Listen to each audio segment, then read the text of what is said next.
Hello and welcome back to WCBN's coverage of the University of Michigan men's ice hockey against the visitors from Wisconsin, the Wisconsin Badgers men's ice hockey team.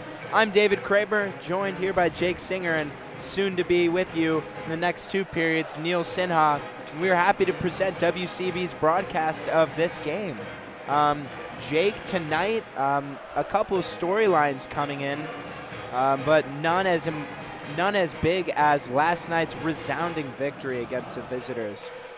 Yeah, Michigan beats Wisconsin 6-2 last night in a huge showing by the Wolverines. Wisconsin's not ranked. Michigan ranked 7th in the country. So this is a team that the Wolverines should beat handedly again tonight. Absolutely. But you're right, just a lot of really good production by the young guys. Adam Fantilli, Gavin Brindley, and of course in goal, Eric Portillo as always. So you got to see these guys performing at their highest level once again tonight. And if you do, you're going to see another resounding win. Yeah, no, our starting lineups for you tonight. Looking out here on defense, Luke Hughes, come on, man. It's an all-star game this weekend, the NHL, and you'll be seeing his brother Jack Hughes out there. I think tonight, if that wasn't already something we saw earlier today. Aside on his left, on his right shoulder, Keaton Pearson on defense, and the starting forwards for Michigan, Nick Granowitz at center, Eric Ciccolini on the right side, and number 21, the freshman making his first line debut tonight, Jackson Hallam. For Wisconsin, we've got number 19, Brock Caulfield, another younger brother with the famous NHL brother, Carson Bannell on the left wing, Sam Stange on the right wing, and on defense here, Corson Kuhlmans and Daniel Latch. Puck drop starts, Wolverines in their own defensive end here. Keaton Pearson making some nice plays, but met with some opposition to Wisconsin players. A shot from Hantel that gets blockered aside by the netminder, Eric Portillo, starting like he did last night. Jackson Hallam here, potential breakaway, but he's intercepted by Kuhlmans, the defenseman for Wisconsin. The Badgers are bringing that puck up on the left side. Caulfield, but sound defense coming from Luke Hughes means he's not going to be able to hold on to the puck for much longer. Wolverines now control the puck here in their defensive end as both teams are going to make a line switch. Brindley now on the ice. Luke Hughes holding on to that. You see Fantilli's out there. He had a heck of a game last night and a heck of a player as well. Wolverines dump that puck in. Enters the offensive zone, but as quickly as it enters, it exits. Now we see the Badgers coming at Lindmark with a wrist shot that gets held onto by Portillo. He didn't know where it went. Seemed to have gone through his 5-hole, but he prevented that goal. He prevented that shot from becoming a goal. Yeah, well, you were saying Adam Fantilli last night had a fantastic game. He had 1 goal and 3 assists, and the other freshman, Gavin Brindley, recorded his first 4-point game with 2 goals and 2 assists. So you're right. It really starts with the young guys. They have speed, they have quickness, and they're really good at scoring the puck. And right there was a good defensive effort by Portillo as he sat on the puck there. It could have gone right through his legs, and he prevented it from going through. Well said, well said. The puck drop here in the left circle, the near circle. Won by Wisconsin, but Mackie Samaskevich now trying to prevent any offensive momentum here tonight for Wisconsin. Samaskevich now crossing the blue line, looking at the near circle, wrist shot that goes wide, blocked aside by a Wisconsin player. Puck now back on his stick as he floats around the near circle, making a really nice move, and at the doorstep, Fantilli for the first goal tonight. Wolverines score. Number 25, Dylan Duke, a sophomore from Strongsville, Ohio. Wow. What a goal there. What a goal there by Adam Fantilli. Actually, that was Dylan Duke, they're saying, that scored that puck. Just fantastic puck work, and we're seeing this Michigan team, when they get off to hot starts, they pass the puck well, and they really work cohesively as a team. I've seen them in the past when they haven't had as hot of a start. A lot of passes are getting intercepted. They're getting boarded a lot. That offensive possession right there was a lot of good team chemistry, and I like seeing what they were doing. No, the zone entry was really critical from Samaskevich. He's able to, he is an incredibly slippery, evasive player. Now we have a shot opportunity from Matthew de Saint Fall, second line left winger here for the Badgers. Lucius now passing it up to Kuhlmans. A wrist shot that gets gloved and gripped and held on to by Eric Portillo, the netminder. So, for those just joining us, this is WCBN's coverage of Michigan hockey against the visitors here from Wisconsin, the men's ice hockey team, the Badgers. The score is already 1-0. 17 minutes, 58 seconds remaining here in this first period. This could be another long game for the visitors. Whistle means the puck has gone out of bounds. There's going to be a face-off here on the far circle. And for those just tuning in, if you imagine looking at your radio, your screen, however you're getting this broadcast, the Wolverines are starting on the left side. That means their defensive end is on the left, and they're going to the right for where the Wisconsin Badgers have their defensive end. And that will switch for any of those unfamiliar with how hockey works. I really want to see Eric Portillo have a really good night tonight. He had 23 saves on 25 attempts.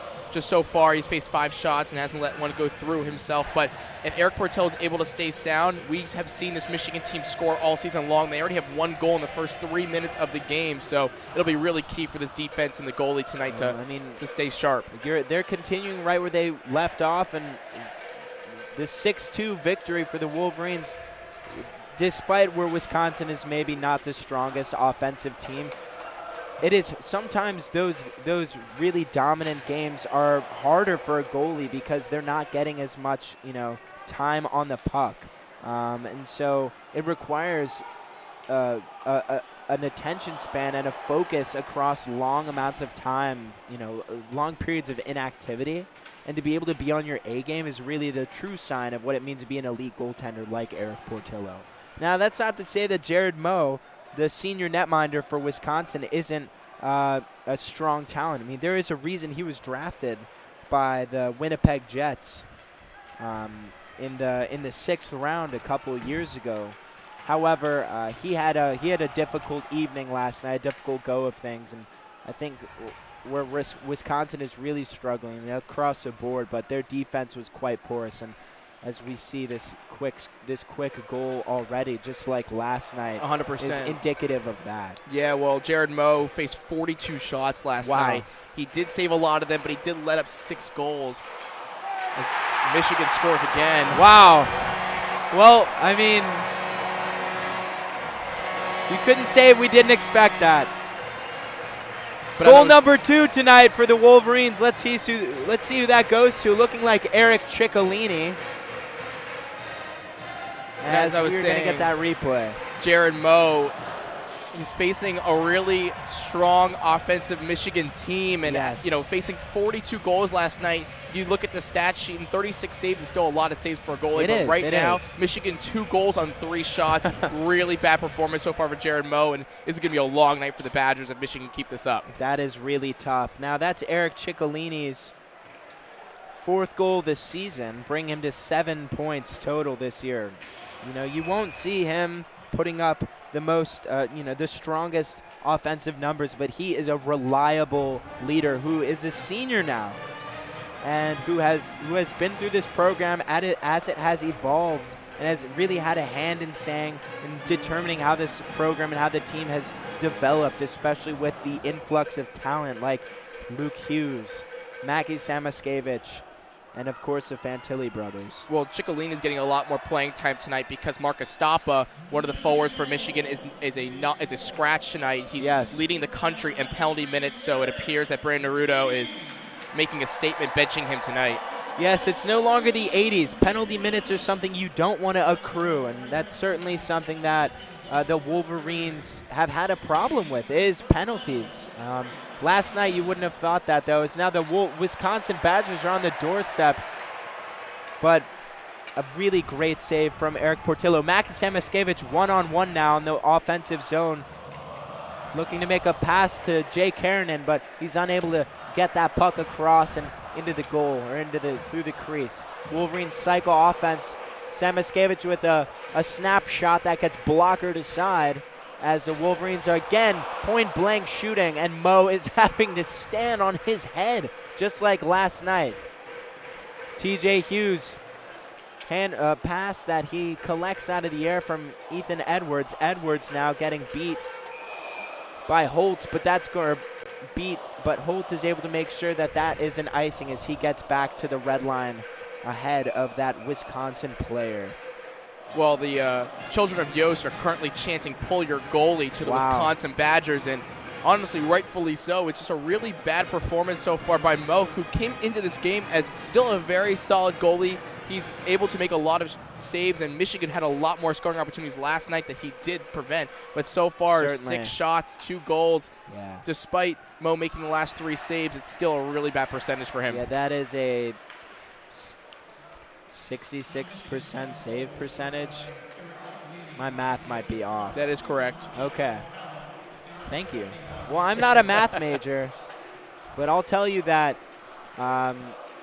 8 goals on 48 shots, or 44 shots, is not good. And that's a team's problem. That's not just Mo's problem. Now, I spy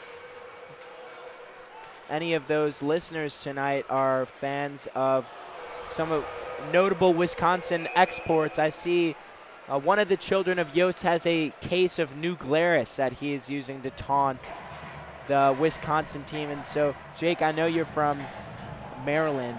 New Glarus is a beer that you can only get in Wisconsin. And so that loyal, dedicated fan must have had to travel pretty far for that case of Wisconsin's finest. There are a few Wisconsin fans here in Yost Ice Arena, but the majority are wearing the maize and blue tonight, so it's a nice showing out on a Saturday night by the Michigan students. LaPointe now here on the far circle. Great pass to Keaton Pearson, who's here. That's a wrist shot that's coming, looking to make it get tipped.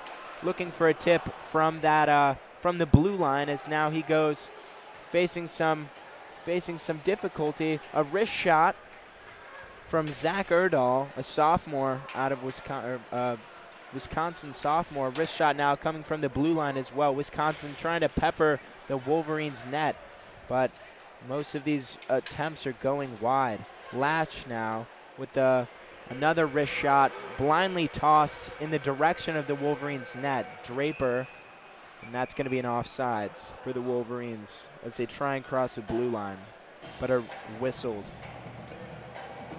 Stoppage of play means it's time to check how much time is remaining in this first period of hockey. 13:42 left in the first period. The goals are 2-0. Home team's winning. The shots are tied at 7 apiece. Puck drop. Wolverines dump the puck into the offensive zone. Latch now and Stange for Wisconsin behind the net as there's a pileup. Granowitz trying to get the puck. Ciccolini there coming to his help. Keranen, though, with Granowitz, but the puck gets knocked outside, knocked into the Wolverines' defensive end. Edwards with Stange. Edwards beating his man. Now Ciccolini on Caulfield. Wolverines have been really, the last night's game was a great showing, not just offensively for the Michigan Wolverines, but physically as well. And despite the fact that there was a game misconduct delivered to a Wisconsin player, it was the Wolverines who were making and having the most successful hitting opportunities. A one-on-one from Hallam, looking to make a move, but he's unable to get that shot behind through the net as he gets blocked by a Wisconsin player. That was pretty cool. There was a nice spinorama opportunity there by Jackson Hallam. Get him on the base or on the basketball team. Seriously, this team can need it. Holtz now. Wolverines, every time one man enters the offensive zone, 2 or 3 come behind him to take his place. You can't say the same about Wisconsin, who's had a sporadic offensive showing. Ooh, that could have been close. Portillo knocking that to TJ Hughes. Hughes now. Puck is picked by Lucius. Lucius with the Tarasenko-esque wrist shot from the top of the left circle, but that is gloved down easily by Portillo. 12:04 left in this first period of hockey. Not many stops so far aside from those 2 goals. Not at all, and I really like what Michigan's doing defensively. They're not really letting Wisconsin into the offensive zone that often, and Portillo has played very nice games so far. In the offensive zone, they just got to keep piling on shots. I mean, we've seen now 7 shots, 2 goals. It's going to find the back of the net against this Wisconsin team, so as long as these guys keep putting the puck in a place to possibly score, things possibly will go well for the Maize and Blue. Puck drop brings a puck into the offensive zone, but as quickly as it arrives, the refs are going to make a call as there might be a penalty decision against the Wisconsin Badgers. It looks like it is. The door is opened.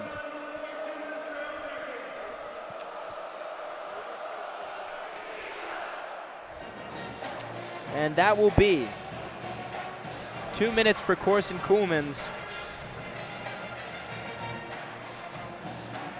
I think that was boarding, hit from behind.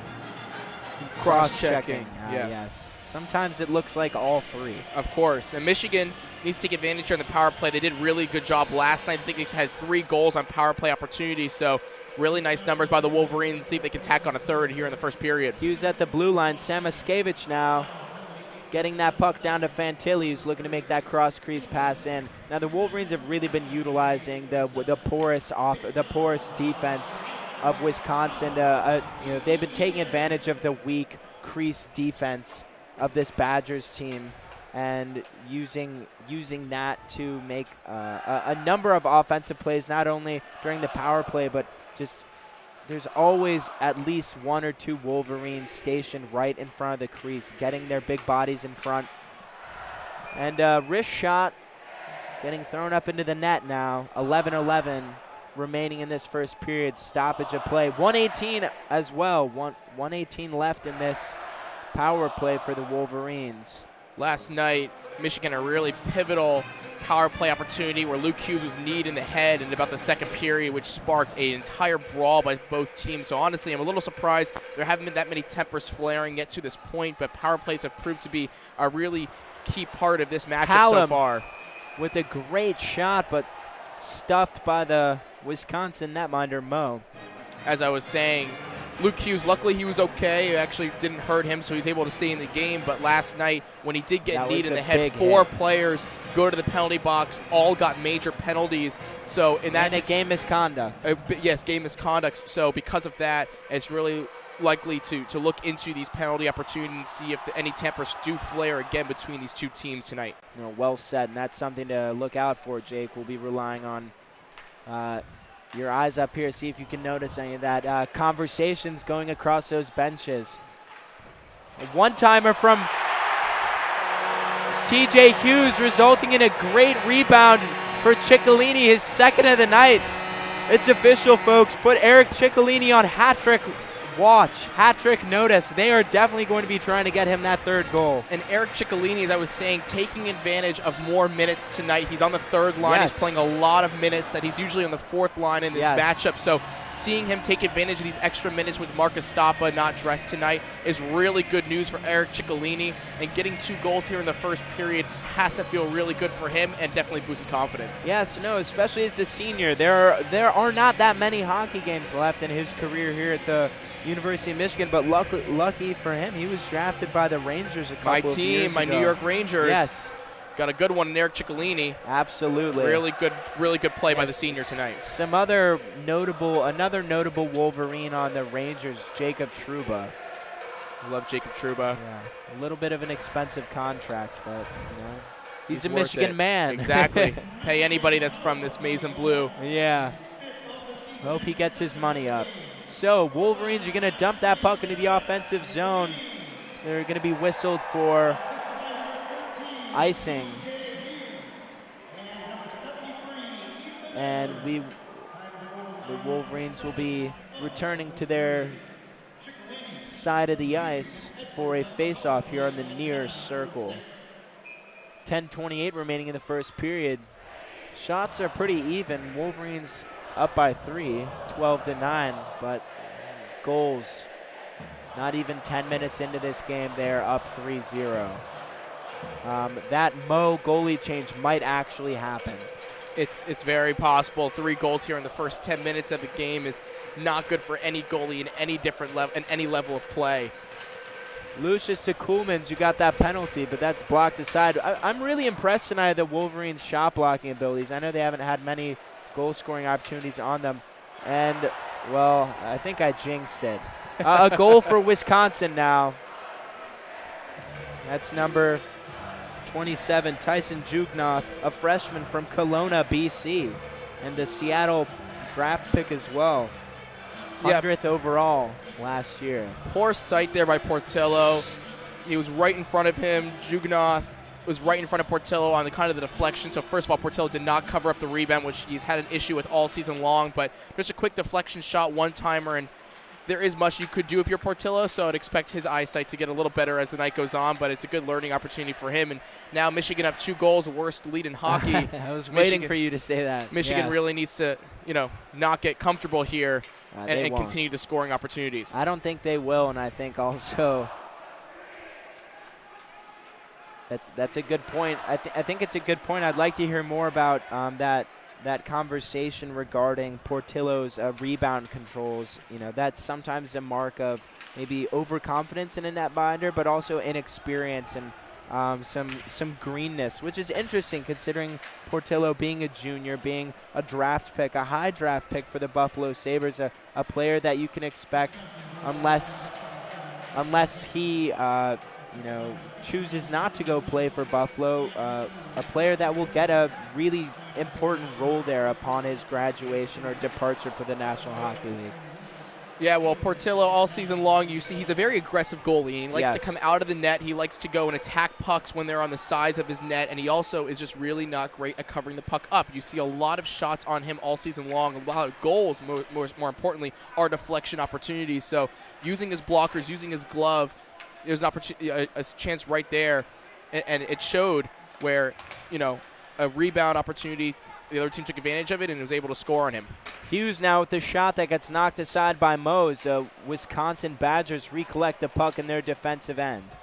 On the boards now, a collection of Badgers and Wolverines.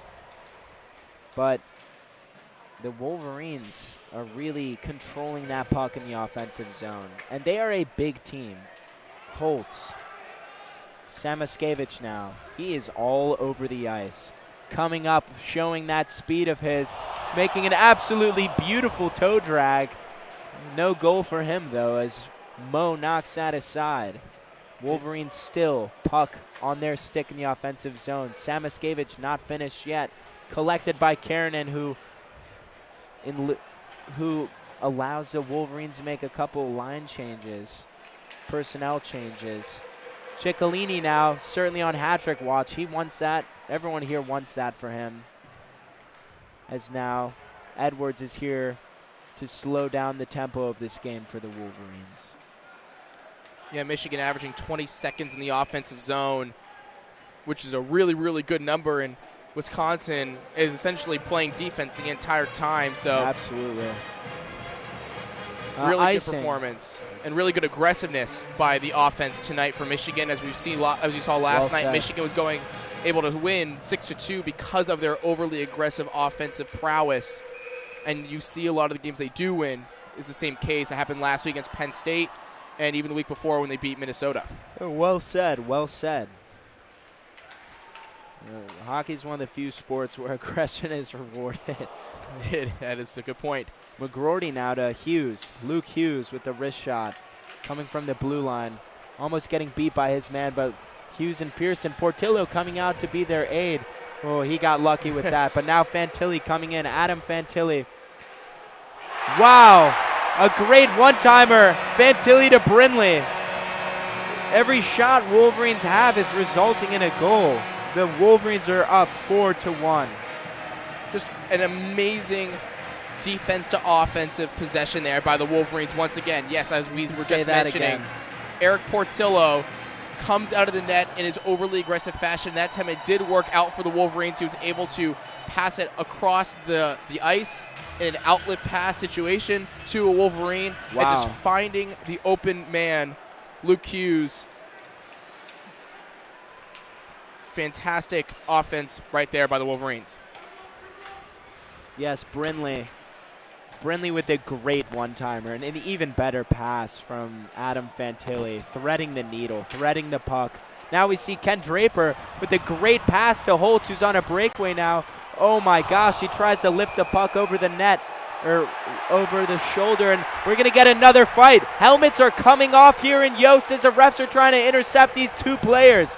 Holtz going one-on-one with the Wisconsin player who's putting his hands up. Moyle now. Moyle grabbing the jersey of number 29. Who is that? Ty Smilanek. Holy cow. And as I was saying, tempers flared a ton last night between these two teams, and I was just waiting for an opportunity where these two teams could get into it, and you saw right there that helmets were coming off the Coolemans, and he already has a penalty tonight. Corson Coolemans, I'm sorry to interrupt you. Yes, what were you saying? Oh, I'm sorry. I was just saying that the net is completely turned around and upside down right now. The posts are out too. Net. So it's not just off, but the posts are out. It's going to take a little while to put it back together, but these two teams we saw all night long, last night getting into it, and just right now it appeared that Holtz got a little clipped when he was trying to go for the backhand shot on the one-on-one opportunity, and now you have a lot of guys circling the penalty box, and we'll see who they put in. They put one player in currently. Well, Corson Coolemans now going in for probably a long time. It appears it'll probably be a 5-minute. Some choice words for the referee, as well as a collection of Wolverines. Now, as we also see Brock Caulfield talking with the linesmen. Let's see what this call is. What do you think it's going to be, Jake? It's tricky because we couldn't see from our vantage point who actually threw a punch and who was grabbing at the other player. Nolan Moyle obviously was circling the penalty box. I think he expects himself to probably at least get a 2-minute in there, maybe a 5-minute himself. And Kuhlman also could definitely see the penalty box too. Let's see what they say.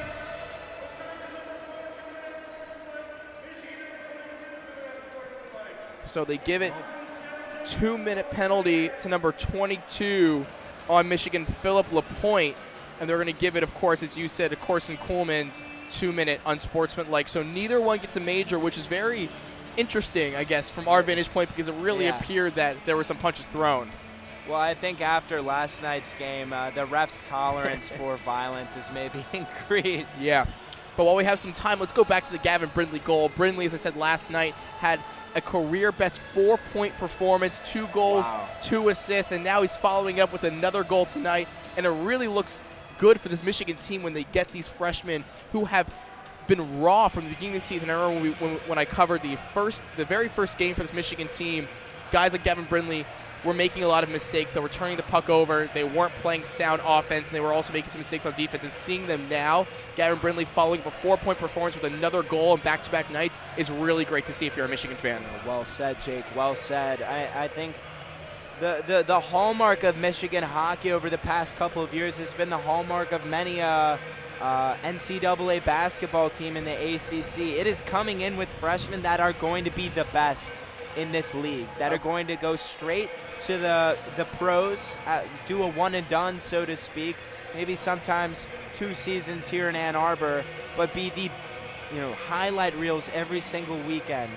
And you see that even with Brindley now, who I think it's what's so exciting is that with this hockey team, when you have some personnel changes, you never know who's going to come out of the woodwork and show that they are. So they give Philip LaPointe a 5-minute major, while Carson Kuhlman stays at 2 minutes. So very interesting. We're looking at the monitor from our vantage point. We can see. Wow. So they're going to send LaPointe back to the locker room. I wonder if he is ejected or if they're just setting him in because there's about 6:48 left here in the first period, and he's just going to take a seat for the period. He is ejected game misconduct. I believe in college hockey you're correct. If you do get a game misconduct, so any punches thrown or any aggressive nature, that's why you don't see college fights. You are ejected from the game. It's so unsafe. Philip LaPointe is gone from the game, 4th line left wing. So it'll be interesting to see who does step up. Michigan will put, I believe that's number 33, Keenan Draper, in the box for him, so he'll sit in there for 5 minutes for Michigan. Wow, not what I expected. Now, what were we talking about before this? We were just talking about the freshman play and how amazing they've been to this point in the season. This is when you need to see these guys step up. Last week, Michigan won their first sweep of a series against a Big Ten opponent in Penn State, and now they're looking to sweep Wisconsin. So if you can peak at the right time in any sport, especially college hockey, that really bodes well for your team going into the Big Ten tournament as well as the NCAA tournament. You're completely right, and we may expect to see some offensive, some forward time, as the Wolverines did bring an extra defenseman in tonight, Brendan Miles. I imagine Stephen Holtz, he has the most experience playing offense. We've seen him make some personnel changes and come up and play as a winger from time to time. And also Luke Hughes. I mean, he is a versatile player with incredibly high hockey pedigree. So we'll see. And now given that both teams, oh wow. Holy cow, another goal. I mean, it's every time we're talking, I can't even finish my sentence because these goals keep coming in. Michigan not shorthanded, okay? Not shorthanded because it was 4-on-4, which is what I was trying to say. But TJ Hughes putting in an ugly rebound from Mo. I mean, how do you not switch this goalie if you are Wisconsin? 5 goals here. Actually, look, they're putting him out now. Yeah, they're taking him Kyle out. McClellan from Manchester, Missouri. He is an NHL free agent currently. Shout out to Missouri. TJ Hughes, beautiful backhand second chance opportunity there. Just another deflection. And Mo really not good at covering the puck up tonight. You kind of feel for the guy. I feel so bad. But you see the freshman of Michigan really taking control here of this game and beating a team like Wisconsin. They beat them 6-2 last night. They have 5 goals in the first period, so they're on pace to absolutely blow that score out of the water tonight. Yeah, who knows how many they're going to score tonight. Now, the Wolverines will actually still 4-on-4. They're giving Eric Portillo an assist on that goal. Well, he's happy with that. Wow. How often do you see that? Not to be totally biased, but let's get Ciccolini a goal. Let's get that hat trick. Wisconsin bringing that puck across the blue line. Erdahl now with the wrist shot, covered, gloved, and stopped by Eric Portillo. 5:34 remaining in this period as this game is getting out of hand. And it's going to come to a point where Michigan can also make a decision if they want to put Noah Weston, their backup goalie, once they feel comfortable enough to put him in there. And, you know, Wisconsin, a team that has been so dominant in college hockey for so long, having just that really weird off year, not being ranked coming into this matchup.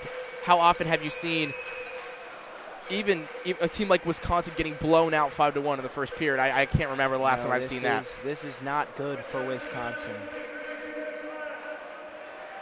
Well, Wisconsin getting a penalty.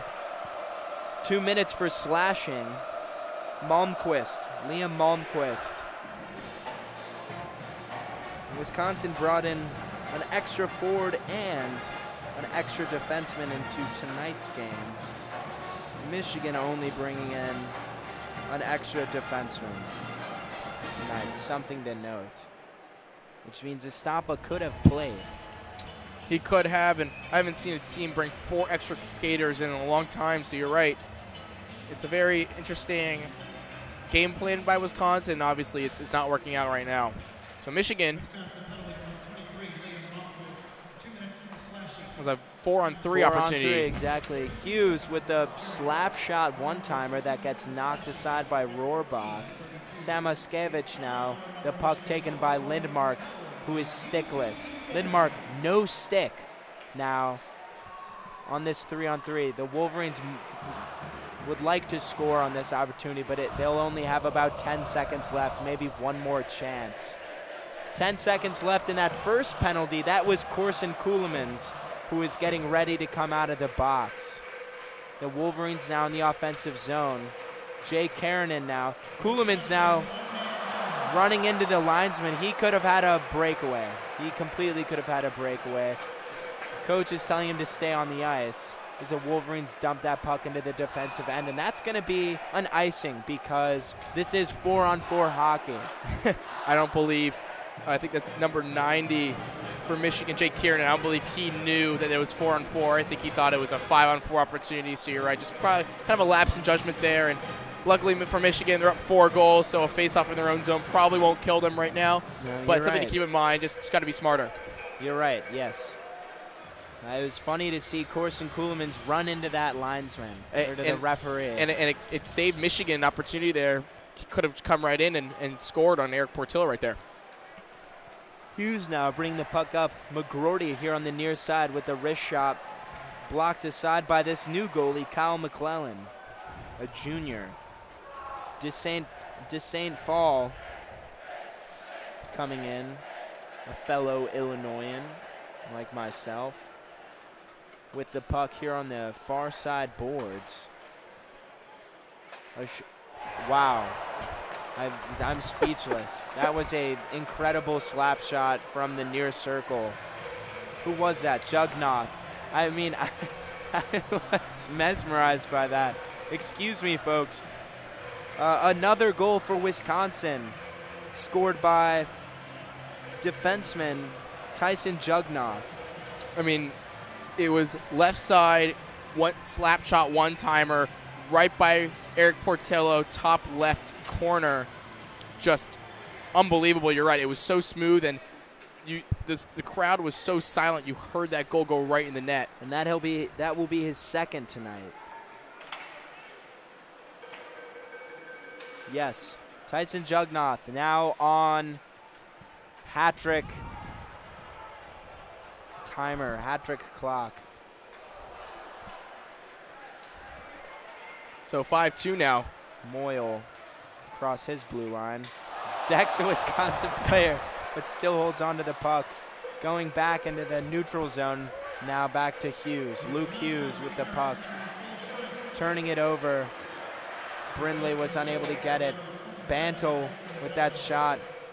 Yeah, so these games where you are pretty much, where Portillo is pretty much on the, on his end of the ice the whole time without much interaction with his team or the puck, that is when it's hardest to stay concentrated as a goalie. And so, that in order to be focused in that way, it really requires, as I was saying before, some mental discipline that not every goalie has. And sometimes those shots will beat you by, and just like we got mesmerized up here. Jugnoth now with 2 goals tonight. Caulfield, as this Wisconsin power play has 51 seconds left. Lucius circling the Big Ten logo between the 2 red circles here on the far side blue line. Jugnoth now on the near side, but that pass was a little bit too hot. Duke now. Duke to Pearson. Pearson now to Hughes. Hughes on his boards on the near side. Jugnoth now with an opening in the near circle, circling, looking to make an offensive opportunity become a goal. Lucius almost beating Brindley. Lucius with the patience, keeping the puck on his stick, but Duke is able to clear that puck out, and there's about 15 seconds left in this power play. 2 minutes remaining in this first period of hockey. It feels like it's taken a long time after that 10-minute mark passed, as the Wolverines are going to just kill this penalty now. Great power play defense there by Michigan. Wisconsin had a lot of scoring opportunities. They were in the offensive zone for a very long time, so yes, got a lot of ice time, and being able to prevent Wisconsin to only 2 shots, at least after that last goal, got to feel really good if you're Brandon Naruto. TJ Hughes now to Granowitz, unable to clear his offensive zone, and that is a big-time save from Eric Portillo. He didn't see that shot coming. It almost trickled by him. Jake Kiernan, Corson Ceulemans. Oh, my gosh. A 3rd goal for Wisconsin tonight. What is happening? And that was a deflection goal by Wisconsin. Eric Portillo, really bad eyesight there in those last 2 minutes. You just said good goalie play by him, but actually in that last 2 minutes, there were a lot of deflection opportunities that just went right by him, and he got lucky. And right there, one found the back of the net. He was just kind of sprawling at the puck for the last 2 minutes, and you saw it bite him right there. And now 3 goals. Michigan only at 5-3, so a 2-goal lead. Back to that worst lead in hockey. Back to that worst lead in hockey. You still have 2 periods of play left. If you're a Michigan fan, you were just winning 5-1 4 minutes ago. You were just getting ready to leave because you thought this game was over. You go to your nightly plans, and all of a sudden, now the Wolverines are stuck. It appears they might be reviewing this. Michigan is challenging the goal. I don't know what they'd be challenging for. Allegedly, they're examining the previous play for a major penalty. And we saw this last week actually with Penn State. When Michigan was down by 2 goals, Michigan went down and Adam Fantilli scored. But they went into the review for a 10-minute review to review a major penalty that occurred 3 minutes before the goal was scored, and they actually wiped the goal off the board. So love that. Referees in the last week for Michigan hockey have actually taken goals off the board for major penalties. So I will keep note on this review right here for if they do call it a major penalty on Wisconsin, they will wipe this goal off the board. Interesting. So we'll see what this call is. A minute and 19 remaining here in this first period. Any other notes that you have for those listening at home tonight? Honestly, what we've been saying all game long about the freshman, great play, Portillo, you'd hope all season long he would develop, right? Last season, he was a sophomore, and he would make some mistakes here and there, but the team was so good that he was able to kind of be forgiven for a lot of those mistakes. Certainly. This year, you're seeing the same issues. And Michigan is still a really good team, and they're finally kind of coming into their own, scoring 6 goals last night, 5 goals already here in the first period tonight. But in games that the offense is not clicking, giving up 3 goals in the first period, Michigan could be down 3-0 right now, and our narrative could be completely different. Oh, no, you're completely So right. I think watching Eric Portillo's play, it's a little concerning at this late in the season that the same issues that have been plaguing him for the last 2 years in goal for Michigan are still occurring, where he's being too aggressive. His eyesight has not been good at times, where he's not covering the puck up. He's letting a lot of deflection shots in, and he's letting a lot of rebound shots in the back of the net. So something to look out for. It's still not a concern just yet, just because of how good Michigan is on the offensive side of the puck. But it is something very notable as you get into the later part of the season, you get into the Big Ten tournament, and you get into the NCAA tournament. That's partly how they lost last year. They had such a good team, and they lost in the NCAA tournament because they got outshot and they got outscored. So you'd hope that you have a really sound goalie. And honestly, at this point in the season, Eric Portillo is 16-8, but is still averaging 3 goals led in a game. That's a really high clip for a team that's looking to win a national championship. Yeah, and a .909 save percentage is not. That's not enough. That's not going to cut it. It's not the 80s anymore. It might cut it, exactly. It might cut it for a team that might not have the aspirations that Michigan has. It might cut it against Wisconsin. But it's not going to cut it when you play Minnesota in the Big Ten tournament. It's not going to cut it when you got to play University of Denver in the NCAA tournament. About to say. So, when you play these really sound college hockey teams, it's going to change. Let's look what this call on the ice is now, Jake. We'll hear your analysis shortly. And that is major work coming from people right next to us here in the booth. We sit right next to the video coaches for the Wolverines, and we see some knuckle bumps flying, some congratulatory statements coming, some high fives, some hugs as well. It's incredible to see how the game has changed with the advent of an incorporation of technology into nearly every aspect. Exactly. Whether you agree with it or you don't agree with it, now back-to-back games that I've covered, something like this has occurred where It's you, Jake. It might be me, where you see a penalty that occurs way before the goal, but because that penalty occurred and because you have that replay, you're able to wipe that goal off the board. And Wisconsin, 5-3 going into the first period intermission, probably feel a lot better to do right now back at 5-2. Completely right. A Fantilli pass crossing through the crease but not resulting in a goal, as we hear a trip and it'll be against another Wisconsin, penalty. And the Wolverines are going to be up a 5-3 power play. So, folks, by the way, that penalty call, that major penalty, not only is, oh my gosh, this is incredible, a 5-minute major being called.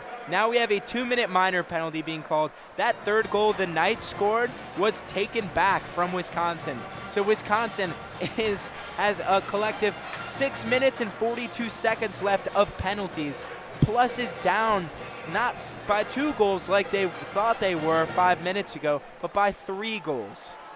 Holy cow. It's a complete change of momentum right there. If Wisconsin gets that goal, they feel really good going into the intermission and possibly could come out of the second period really hot. But now Michigan is able to play their offense in a sound, smooth way, and they're getting to play on the offensive on a 5-3 advantage, so possibly being able to tack on another here before the intermission. Yeah, you might see another Eric Portillo assist if you're lucky. Samoskevich now here in the near circle, passing it back to Fantilli, who likes that spot like Wayne Gretzky. A one-timer potentially coming from Hughes here as he circles that just beneath the blue line. Fantilli coming up on the near circle. Luke Hughes looking at Fantilli. Fantilli here in between the near circle. And that's a shot from McGroarty, trying to be a little bit of a dunk, as we call it. That's going to go out. 36 seconds remaining here in this first period of hockey. The shots are 19-14. The home team leading in that, and the Wolverines up 5-2 against the visitors, the Wisconsin Badgers. And the Badgers have 2 of their players in the box with the minor and a major penalty. Holy cow. You're getting your money's worth if you're here at Yost tonight, and you're even happier if you're listening on the radio because you get to hear this great game for free, courtesy of WCBN Sports. Got a whistle here. Now they're going to call Michigan's TJ Hughes for interference, so refs are getting a little whistle happy at this point in the game, They not just letting don't anything want this fly. period to end. They do not, and I think they're really aware of the chippy nature between these two teams and how chippy they were last night and how chippy they already were in this game, and I believe they're just going to start blowing the whistle on every possible opportunity to set this record straight to both of these teams that, hey, we don't want to see any more fighting. We just want to see some sound hockey and get out of here all safe. Yes, get out of this first period all safe, too. Holy cow. 4-on-3 hockey here. 33.4 seconds remaining in this first period. And the puck is going to be here in the defensive end for the Wolverines as they just got that penalty. TJ Hughes, 2 minutes for interference. Crowd is excited here. Students are all on their feet as they are at all home games here in Ann Arbor. And FYI for those who will be sticking around, Neal Sinha joining the call the next 2 periods. I'll be taking a little bit of a break, but I'll be returning for the 3rd period. Looking forward to that. I'm looking forward to more Michigan hockey. 20 seconds about remaining here in this first period of ice hockey as that puck is going to find itself all the way at McClellan's stick back in Wisconsin's defensive end. That's their goalie, by the way. Mo, for those just tuning in, got pulled earlier, letting up 5 goals in 1 period. 5 seconds left here. Brinley to Samoskevich. Samoskevich with the last shot of the night. It's going to make that wrist shot, and that's going to be a save from this Badgers goalie, Kyle McClellan. So, folks, that's all here for the first period broadcast. I'm David Kraemer, joined here by Jake Singer. We'll be pausing for a little bit of a break, but we'll be coming back in about 12 minutes or so for this second period of hockey coverage here live from WCBN Sports. Thanks for tuning in, folks. We'll be back very soon.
Welcome back, everyone, to WCBN Sports. We're listening to Michigan hockey as they're taking on the Wisconsin Badgers, currently leading 5-2. My name is Jake Singer, and I'm joined along with Neal Sinha. Neal, how you doing today?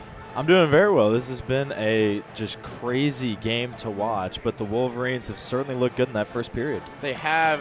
You saw a period with Eric Ciccolini with 2 goals, TJ Hughes with a goal, Gavin Brindley with the goal, Dylan Duke with the goal. On the flip side, Jugnoth with 2 goals for the Wisconsin Badgers, the lone scorer for them. So, Neal, what does Michigan need to do going into the second period to continue the momentum that they've been playing in the first? I think they continue applying a ton of pressure early on in the Wisconsin possessions. You know, Michigan's done this actually quite recently for the last 2 or 3 weeks, in which Brandon Nerato's had these boys doing a full floor press, and that Wisconsin immediately takes over the puck in their own zone, and Michigan's fully pressing. They don't allow them to get to the neutral zone easily, and then they don't allow them to really get set in the offensive zone. And I think that's what they have to continue with. I think offensively, if I'm Brandon Nerato, I'm telling these boys nothing. They did absolutely everything that they needed to in that first period. 5 goals. 5 goals, Jake, in 1 period. It doesn't really get any better than that. 5 goals on 20 shots to Wisconsin's 2 goals on 14 shots. Neal, we also saw a lot of tempers flaring in the first period. You saw some fighting. You even saw a player getting ejected in Philip Lapointe. Last night, you also saw a lot of players with major penalties. So what do you think is going to happen, at least by the referee's standpoint? Do you think they're going to continue to blow the whistle a lot, or do you think they're just going to let them play some hockey? I think a little bit of both. I think so far they've been blowing a lot of whistles, and frankly, I think they've been right on every single call thus far. I mean, there's been a couple, smaller tripping calls, but even those were correct. And so I think the refs are going to continue to officiate this the way that they have been. And, frankly, it's on the teams to adjust. As all coaches of any sport would tell you, you have to learn how the officials are calling the games as you go on throughout. And so if they're calling everything today, both of these teams have to understand that even with a little bit of contact, you're going to be called. And so we'll see. If I'm Wisconsin, man, they have a big hill to climb right now, but it has to start early in the second period. For sure, and you also saw with Wisconsin, they pulled their goalie, Jared Moe, after letting up that 5th goal, I believe. So Kyle McClellan is in now for them. He has a 1-4 record and is giving up 3.93 goals per appearance. If you're Brandon Rudo, how do you send your team that message of let's attack the backup goalie? Well, I mean, I don't think there's honestly anything that they even really need to change. Michigan all year long has been a very fast-paced team. They really like to get out and run in the so-called transition. And so I think they're just going to continue that because in general with this Michigan team, they really do apply a lot of pressure to opposing teams' goalies. I mean, Jared Moe for sure really struggled in the beginning of that first period and could not deal with that pressure. And we'll see what McClellan does. I mean, he's a junior, but just as you said, has only played in 7 games and not too much time overall. And so, a little bit of lack of experience for the Badgers here. Well, Michigan will start the period off with a 4-on-3 opportunity. Wisconsin, 2 players in the box still, one with a major penalty, 3:27 left on his, and one with 45-second minor. Michigan on the flip side, TJ Hughes is still in the box for them for another 1:27. So we will see possibly some more goals scored really early on here with an odd man opportunity here for the Wolverines. This is one of those interesting games where we had 7 goals in that first period. But I don't think that it's going to slow down at all because you have 2 teams in very different positions. Michigan wants to continue to stretch this thing out, and they don't want this to even be a game heading into the third period. Wisconsin, on the other hand, they need goals, and they need them relatively soon. And so I think we're going to see an aggressive Wisconsin team and a Michigan team that's not going to be afraid to just sit back and play defense all day. Michigan wins the faceoff. Luke Hughes has the puck for the Wolverines as they get set here to start the second period.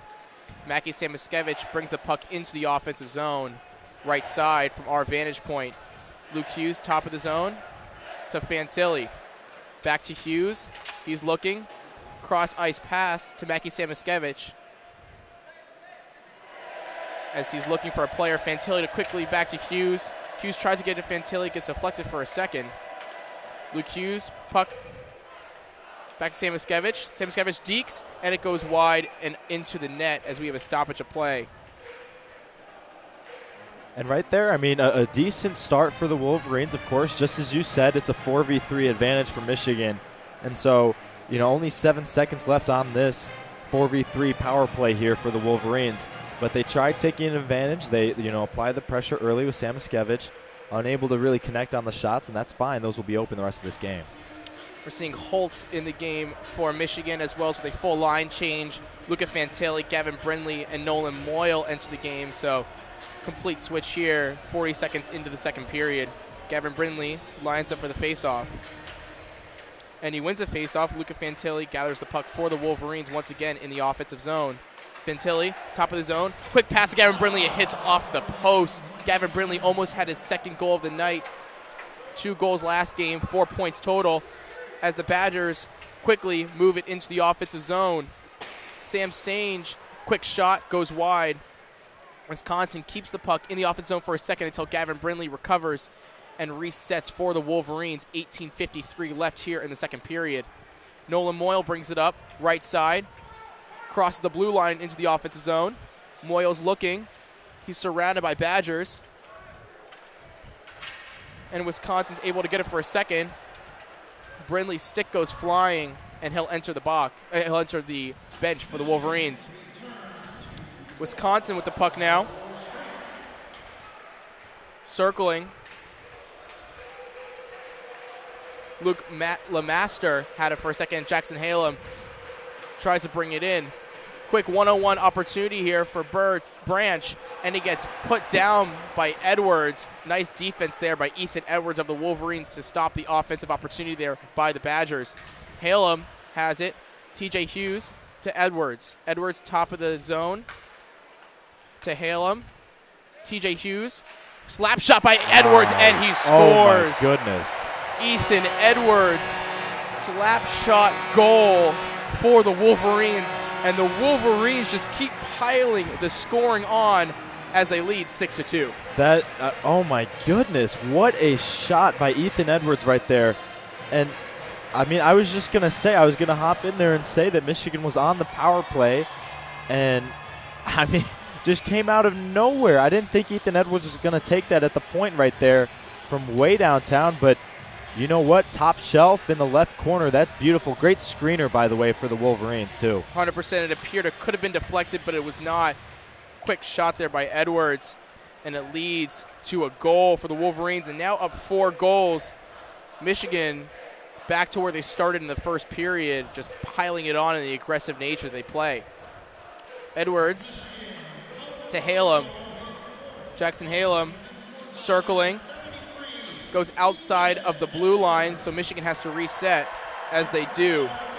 Edwards has it once again to Ciccolini, to Duke. Duke right there to TJ Hughes. TJ Hughes, quick shot, gets blocked. Michigan, though, able to retain the puck. Jackson Halem back to Ethan Edwards, top of the zone. Edwards is circling, gets it back to Halem. Slap shot by TJ Hughes, deflected once again. Kyle McClellan, 2 good saves there on TJ Hughes as the Badgers are able to get the puck outside of the zone and send it back down to Eric Portillo. 26 seconds left on the power play for the Wolverines. Portillo, dangerous opportunity there, wasted the last second to pass it as he does. Luke Hughes has the puck, brings it into the offensive zone, dumps off to Rucker McGroarty. Gavin Brindley, point blank, gets deflected off of Latch. Yeah, great defense by Wisconsin. Real quick, I'll just say, ending that power play, the end of that major penalty, and they're still only down 4 here. Gavin Brindley with the puck, retreats for a second, gets it right back. Adam Fantilli has it now, the freshman, the speedy freshman, I might add.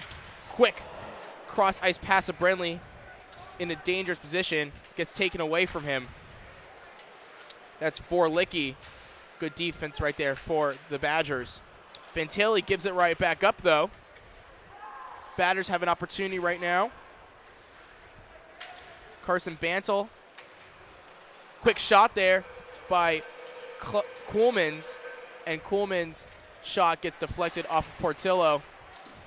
Portillo put right back to work, though, as Kuhlman's tries to dump it right back inside, trying to catch Portillo off guard. Bantle has it, surrounded by Wolverines, and Michigan's able to get it outside of the zone just for a second. Coolmans dumps it inside as we see a line shift. Daniel Latch with the puck now. Matthew de St. Paul has it for the Badgers. Quick shot there. Nice deflection there. Lucius tried to get a slap shot. Portillo wasn't having it. Fantilli gets out of the zone just for a second, and they call an offsides on the Badgers. So a little bit more offense there by Wisconsin. Portillo has to work a little bit more than he has for majority of the period, but so far, really no good shots on goal there for Wisconsin. Yeah, it's not too surprising right there that Wisconsin, I mean, they're going to be very aggressive the rest of this period to try to make this a game going to the final period. If I'm Michigan, though, in Dorado, I'm telling these guys, you got to get out in transition and hold on to the puck a little bit better.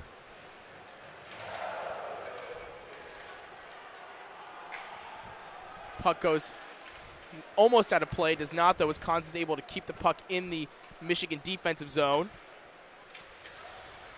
Holtz has it for just a second. Gets to Keenan Draper. Keenan Draper gets it inside. Looking for Nolan Moyle. Down in the forecheck. Granowitz tries to get it to a Michigan player, and he's successful. Granowitz gets it right back. Gets around a Wisconsin player for just a second, and it gets deflected. That's Dexheimer. Ben Dexheimer has it now. Latch trying to get it inside of Portillo. Portillo, dangerous opportunity right there. Got a little too aggressive, as we were saying there in the first period. He tends to get a little aggressive and come outside of his blue paint right in front of his goal, and sometimes provides costly as Ethan Edwards dumps it to Sam Miskevich as they enter the blue line for the offensive zone. Ethan Edwards, quick shot. Nothing. Malmquist sends it inside, and Portillo gathers the puck for the Wolverines. Ethan Edwards to Dylan Duke. Sam Miskevich is attempting to get the puck. He does not, but TJ Hughes is right there. Sam Miskevich regathers the puck for the Wolverines. Duke dumps it inside as we see line changes once again for the Wolverines. So far, back and forth battle here in the second period.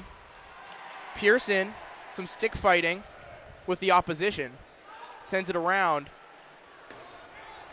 And down, Ciccolini racing to the puck. He wins the battle, but gives it right back to Latch. Latch has it, weaving into the Michigan defensive zone, and De St. Paul sends it in there officially.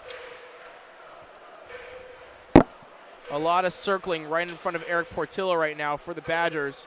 A lot more aggressive as they start the second period here, looking to score down 4 goals. Michigan, though, nice work as we get a whistle. And I believe that'll be a whistle on Wisconsin. So Michigan will have another power play opportunity. That is number 21, Carson Bantle, the left wing. So Michigan back on the power play, Neal. Just a killer for the Badgers right there. I mean, they're starting to get a little bit of momentum going, a little bit of rhythm back on their offensive game, and then boom, they get another minor penalty. And I was going to say, when you had 7 penalties in the first period, it was only a matter of time before we got another one here. It looks like that one was for elbowing on Bantle. Yeah, you're right. They spent a lot of time in Michigan's defensive zone right there. Nice defense by the Michigan Wolverines. Nonetheless, though, elbowing will kill any offensive momentum you might have. And Michigan back on the offensive aggressiveness, looking to go up 5 goals here on the power play.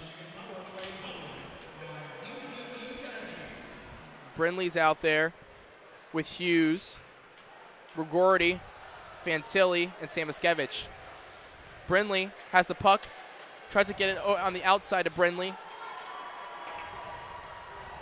And Wisconsin clears it for just a second as Portillo regathers it for the Wolverines.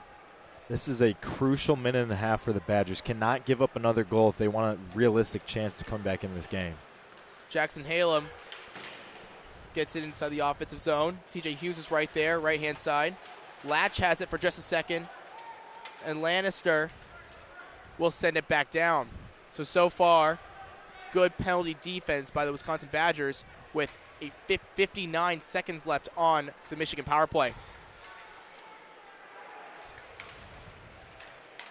Michigan, quick turnover right there. Trying to get around Batch. Tries to get inside and cannot. Dylan Duke regathers the puck for the Wolverines. Numbers here. Ciccolini. Shot gets deflected. 2 goals in the night already. Ciccolini gets it back, though. Edwards has it. Top of the zone. Sends it to Halem. Halem to Duke. Duke tries to get it across to Hughes. Ciccolini gets it right back. Halem misplays the puck for just a second, and then he sends it outside of the zone. Too wide for Ethan Edwards to gather. 14 seconds on the power play. One more opportunity if they choose to take it. But Ethan Edwards is taking his time, and it appears it'll be back to full strength for both teams once they enter the blue zone, and that is what that happens.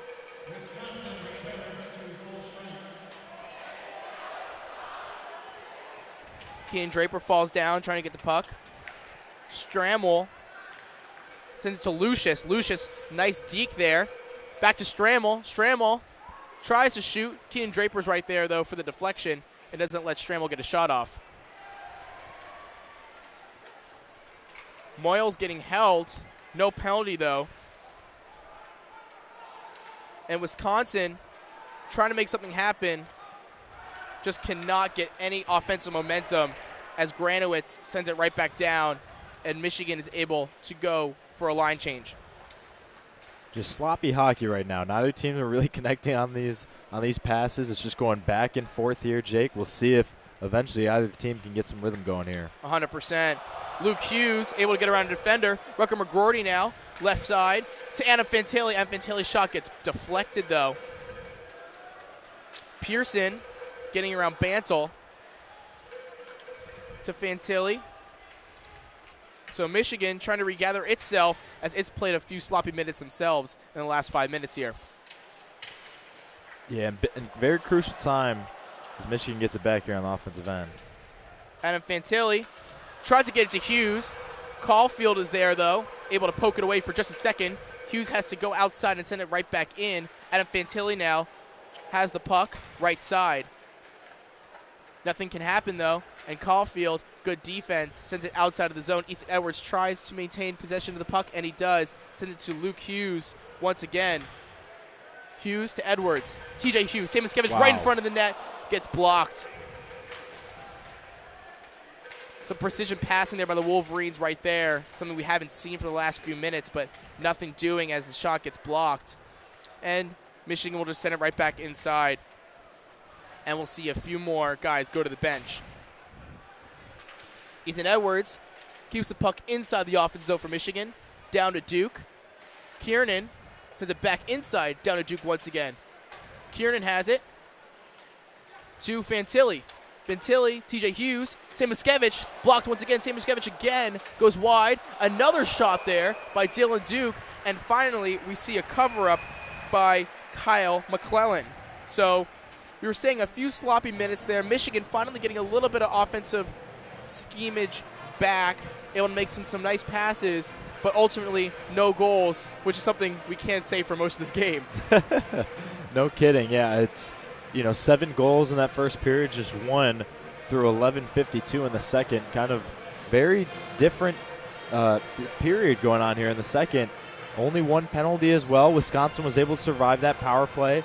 And then as of recently, they were just trying to get to the under 10-minute break because, my goodness, Michigan was laying it on them in the offensive zone. They were, and I'm really impressed right there by Eric Portillo's play in those last 10 minutes. He looked a little shaky there in the first period, giving up a few goals that probably could have been blocked. But so far, Wisconsin's come out heavy here in the second period, but Portillo has held his own and has been able to keep the net clean so far. I think this is a game that every single goalkeeper, all 3 of them now, would not want to remember. They're going to be having a lot of nightmares about them, even Eric Portillo, because Portillo's 90% save percentage right now, it's not too bad, but those were 2 goals that, frankly, should not have been goals. And then on the other side, Jared Moe, I mean, just a horrendous start, giving up 5 goals, and then McClellan came in, gave up 1 this period. He's done a solid job, though, holding it down a little bit for the Badgers here since he's come in for Moe. As we're about to resume play here, Nick Granowitz on the faceoff as he goes up against Owen Lindmark of the Badgers. Granowitz wins it. Pearson able to get it to Hughes. Hughes, quick shot. Moyles right there. Able to get it back to Hughes. Hughes looking for Pearson. He finds him. Left side. Pearson, quick shot. And Granowitz scores on the deflection. Nick Granowitz, right place, right time, as he notches the Wolverines' 7th goal here with 7:53 in the second period. Well, Jake, right as I was giving McClellan a decent amount of credit right there, that's one that he's going to want to have back. You know, I mean, it's a tough situation because he had to just get the pads down. But if he could have tried to hold on to the puck right there with the mitt, wouldn't have been a rebound. But, man, I mean, that's just tough, though. Granowitz was just, like you said, in the right place at the right time.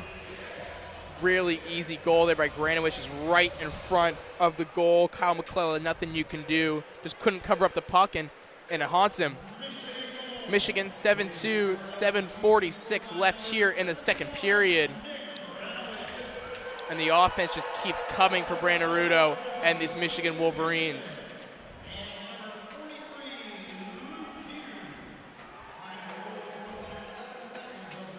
Michigan with the puck, trying to make something happen once again. Mackie Samoskevich has it, going down left side, dumps it inside for Luca Fantilli as he gets blown up right there.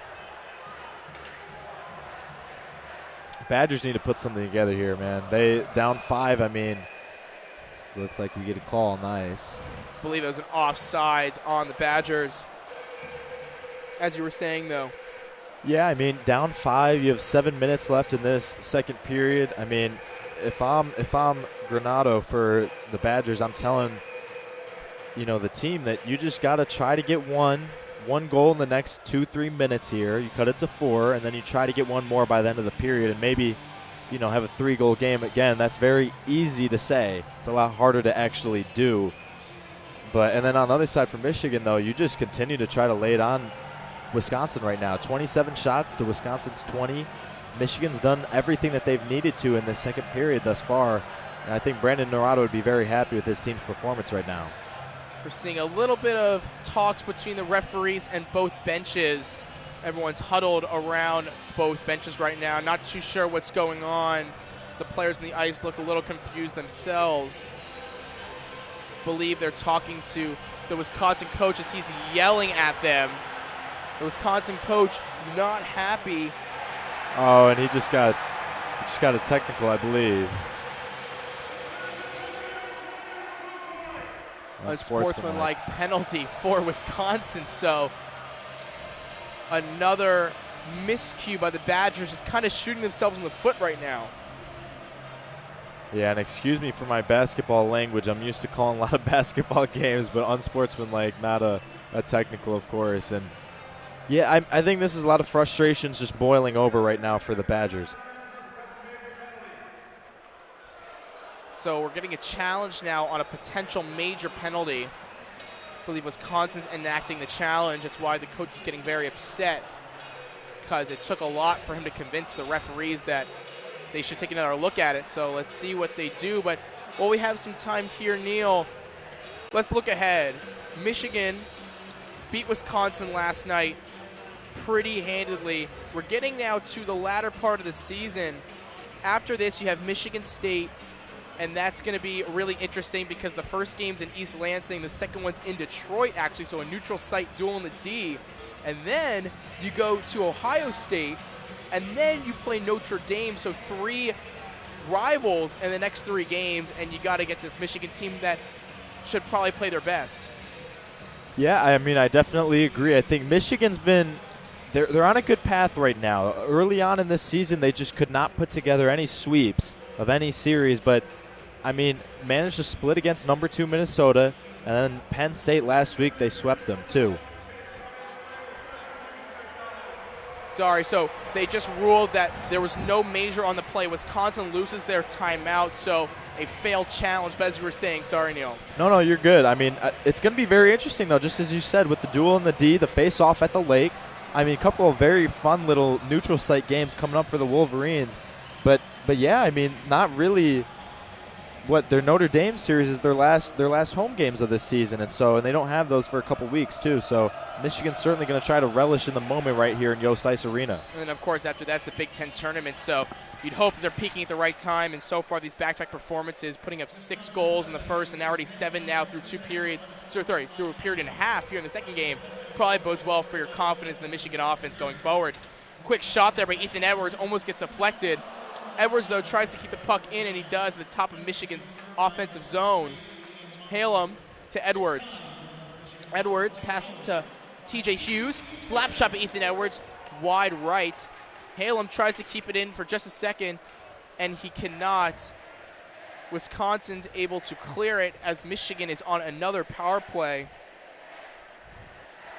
Badgers cannot give up another goal here. I mean, I know I probably sound like a broken record saying this, but cannot give up an 8th right now.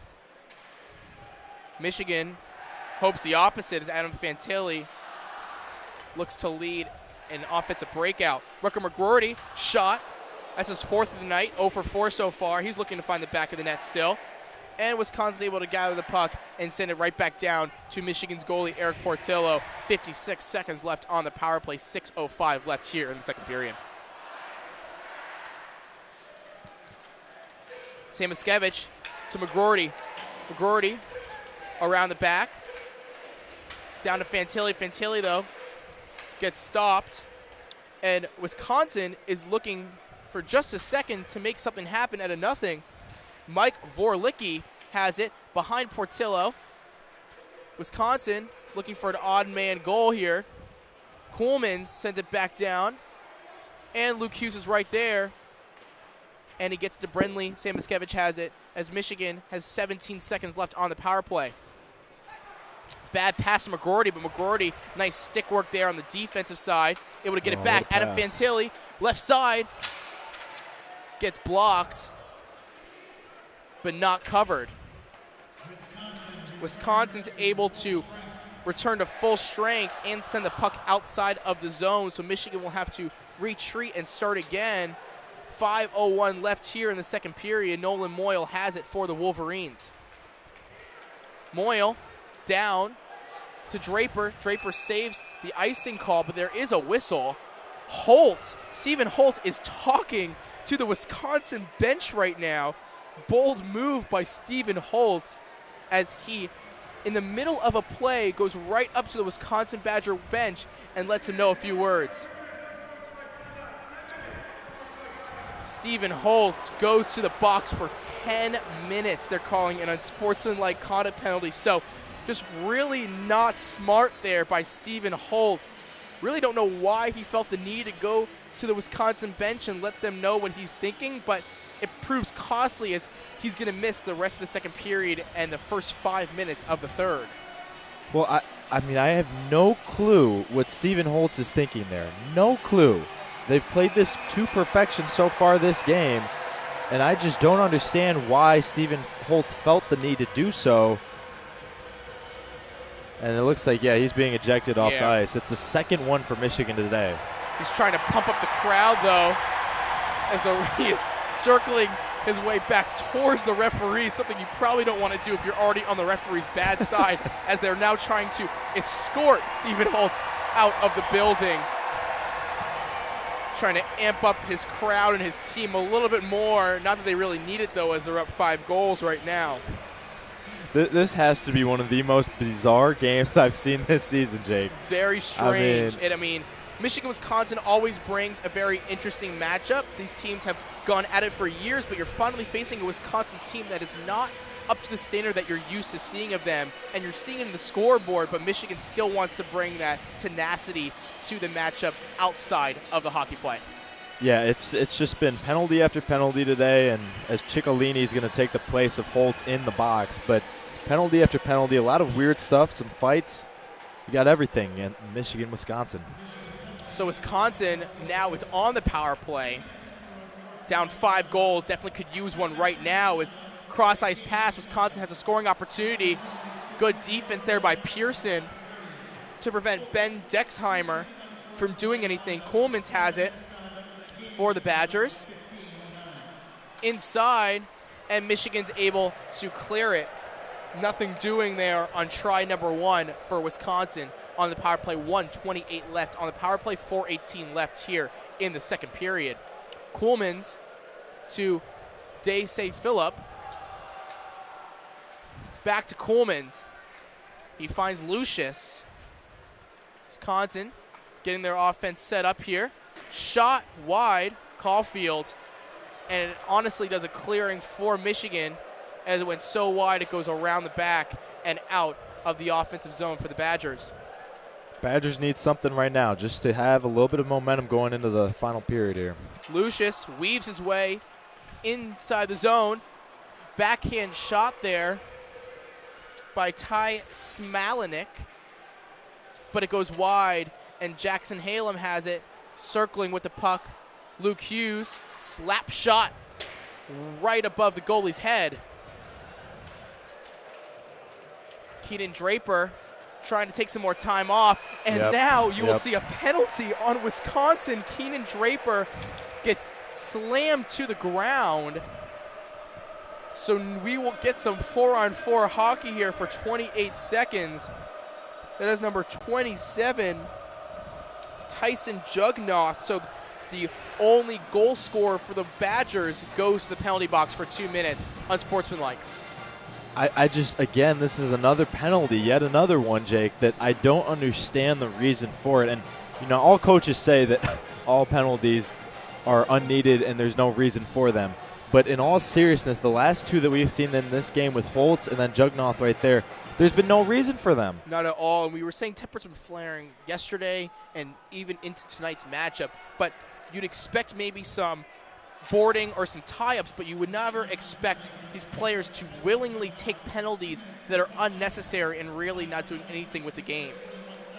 So 4-4 hockey here, 19 seconds until Michigan's back to full strength, and they'll have a power play of themselves. Caulfield tries to get around Portillo. Portillo blocks it with his leg. TJ Hughes. Oh, great Granowitz pass. has it. One-on-one opportunity. No goal. TJ Hughes on the deflection, and it goes wide. TJ Hughes had an opportunity there with the backhand. Granowitz had an opportunity there, too, with the forehand. As the puck hits the referee, hopefully he's okay. Pearson regathers. Luke Hughes now for Michigan brings the puck past the red line. Rucker McGroarty trying to make something happen. 0 for 4 tonight on shots. Anna Fantilli, right side. Samoskevich to Hughes, top of the zone, back to Samoskevich. Fantilli, quick shot off the post. Anna Fantilli's also scoreless in tonight's matchup. 7 goals, you'd expect him to have 1 of them. Gavin Brindley, who has scored tonight, gets it back to Hughes, to Samoskevich. Fantilli circling, shot, blocked. Brindley in the circle, behind the net to Rucker McGroarty, back to Brindley. McGroarty has it once again. Quick shot there by Samoskevich, point blank. Michigan regains possession, though, of the puck. Luke Hughes to Fantilli. McGroarty tried to deflect the shot. He cannot, but he gets it right back. Gavin Brindley, and finally you see a cover-up by Kyle McClellan. So a lot of shots right there, and Kyle McClellan holding his own, making 5 really nice saves.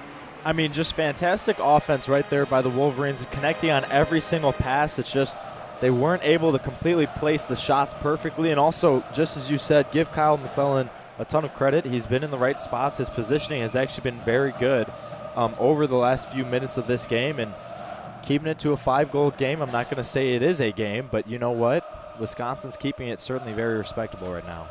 Dylan Duke wins a face-off. Ethan Edwards, quick shot. Oh, and Eric Ciccolini almost gets a deflection for the goal. Centimeters wide. Lucius weaving his way to Stramuel. Wisconsin's back to full strength as they give the puck up to TJ Hughes. TJ Hughes gets the puck inside. Ciccolini just dumps it in on the forecheck. Strammel to Coleman's, to Day St. Phil. Lucius, point blank opportunity. Portillo is sprawled out, and he is able to cover it, but we have a fight again. Dylan Duke going to the ground. You're seeing everyone getting involved, and finally the refs break it up. A Wisconsin player has his helmet off. It's Strammel. Dylan Duke has his glove off. You're seeing Luca Fantilli getting into it with Lucius. So the aggressive nature of this game continues as both teams are fed up with one another. You know, I think Wisconsin cannot wait to get out of this arena right now. Some more tie-ups. Granowitz got involved.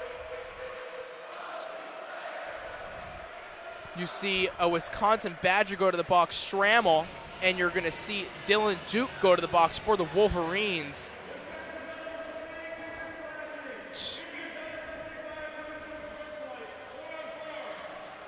So they're going to call a slashing on Strammel and an unsportsmanlike on Dylan Duke. It's been a lot of chippiness throughout this game. That is an understatement. Yeah. And by the way, because I know it'll be overlooked from the extracurricular activity at the end of that, Eric Portillo, great save. Fantastic great save, sprawled out on all fours, managed to cover the near post just enough to, you know, not allow another Badgers goal here. So well done by Portillo, still 7-2 here. Portillo able to keep a clean sheet 19 minutes into the second period, so much better period for him as opposed to the first. Luke Hughes to Moy, we've got 4-on-4 hockey here for the next 2 minutes. Lucius to Dexheimer. Dexheimer to Caulfield, catches him off guard though, able to regain possession for just a second, but Michigan's able to outnumber Caulfield and take the puck back for just a second as we have some puck fighting against the boards.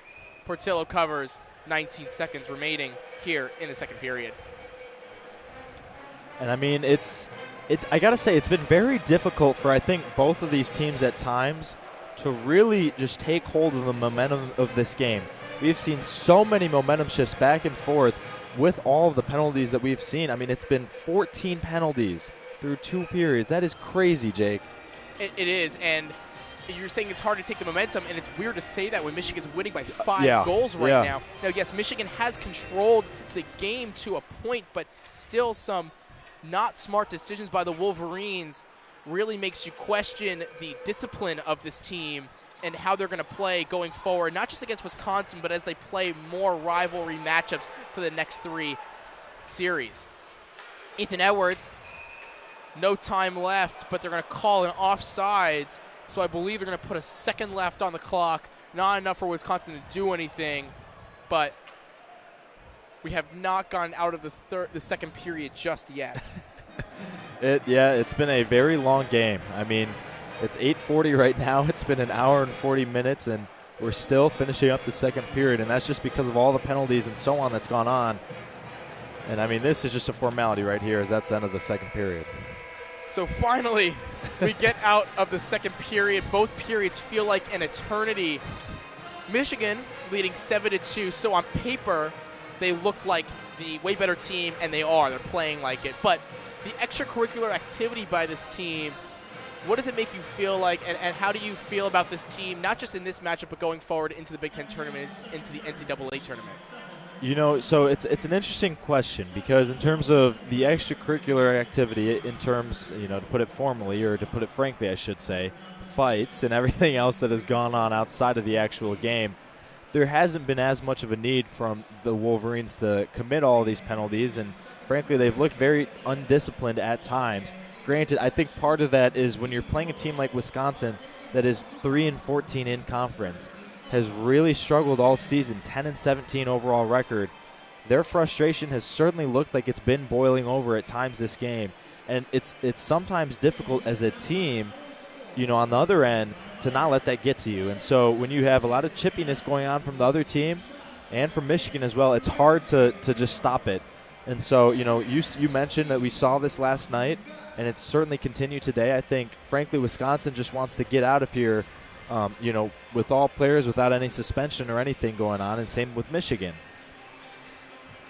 We're seeing a score-o opportunity here in intermission, but you're completely right. It's very interesting because Michigan is a very young team, and we've known that all season long. You're seeing it, on all three phases of the ice, where you have a lot of freshmen playing. You have very raw players that are still trying to figure out how college hockey works, let alone going to the NHL next year possibly or the year after that. But with a young team, it comes with some undisciplined play. And tonight you've seen 2 Michigan players getting ejected. You're seeing a lot of penalties called on both sides of the ice. You're seeing nets getting out of their posts. You're seeing guys just trying to look for any fight possible, and if you're a referee too, you're starting to get more agitated as the game goes on. So it's very interesting seeing this now back-to-back nights because, as I mentioned at the top of the broadcast, last night Luke Hughes gets kneed in the head for a major penalty on Wisconsin, which then sparked an entire brawl between both teams, 4 players getting major penalties. So seeing this now once again tonight is really interesting and kind of worrisome if you're a Michigan fan, because this is just not the play you might want to expect out of them going forward down the road. I definitely agree with that in terms of there hasn't been a need for a lot of these penalties. There's no doubt about it. But I will say I do think Michigan's frankly hitting their stride in terms of this season. Just as I said earlier, there's a lot of back and forth, a lot of inconsistencies for the reasons that you said. This is a very, very young Michigan team. But it feels like now that they've gotten a lot of their experience, they're back from the break that they had to. They're really starting to hit their stride. They look good. I mean, when you look at the last, 6, 7 games, their only loss came at Minnesota in overtime. So they've played some very, very good matchups. I mean, beat the Buckeyes, beat the Gophers once, beat Penn State twice. I mean, they're stringing together quite a few good games, and certainly looks like they'll have another W coming out of today. And so I think Brandon Naurato and all the Michigan staffers have to be very happy with where this team's at. You're right, and even tonight, scoring 7 goals, none of which come from your premier goal scorers. Adam Fantilli hasn't scored a goal tonight. Luke Hughes hasn't scored a goal tonight. Rucker McGroarty is scoreless. Mackie Samoskevich is scoreless. So you're right, in terms of getting into their stride, when you're trying to win a national championship, you need all phases of your team to play well, and those guys you can rely on most nights, the guys like I just said, even when they're not having their best night, when they're not finding the back of the net, seeing guys step up like Eric Ciccolini. He has 5 goals on the season, and 2 of which came tonight. You're seeing goals from TJ Hughes, Gavin Brindley, who had 4 points last night, now tallying another point tonight. Dylan Duke and Ethan Edwards too. So it is really good to see this team spreading the puck like they are right now, and you're getting a lot of really good play from a lot of different players. It most certainly is, and I think that's very encouraging for Brandon Naurato. And I think honestly we'll see a little bit more of the younger guys playing the rest of this game and trying to be very aggressive, because when you're up 5 goals you can be. And so I think Michigan loves the position that they're in currently. And, just as you said, having that depth will certainly come in handy later this season. One more stat for you all to note. Wisconsin, the plus-minus 14 players are in the minus right now, whereas opposed to Michigan has 2. So something really interesting. And now, yes, Michigan is winning 7-2, but seeing that stark contrast between the 2 teams, Wisconsin just really not getting any sort of momentum all night long.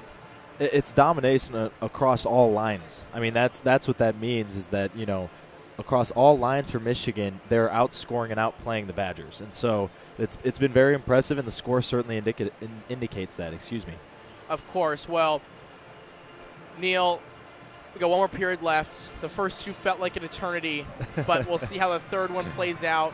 It'll be interesting to see what Brandon Naurato decides to do with Eric Portillo. Does he think that his night is done? He puts Noah West in. Do you want to keep the offensive attack, especially going into the latter part of the season? So it'll be interesting to see, but we're going to take about a 3 or 4 minute break, and Neal Sinha will be on the play-by-play for the third period, and we're going to welcome David Kraemer right back to the broadcast, listening to WCBN Sports here at Yost Ice Arena. My name is Jake Singer. Stay right there.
Hello and welcome back to WCBN's coverage of Michigan men's hockey.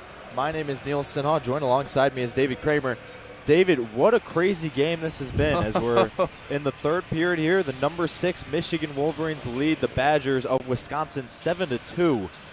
I mean, wow, that's all you can really say of this game. I mean, to be honest, Neal, crazy feels like an understatement. Combined with the high-scoring tension of last night's game, I mean, look, 6-2 makes, I mean, it's 7-2, right?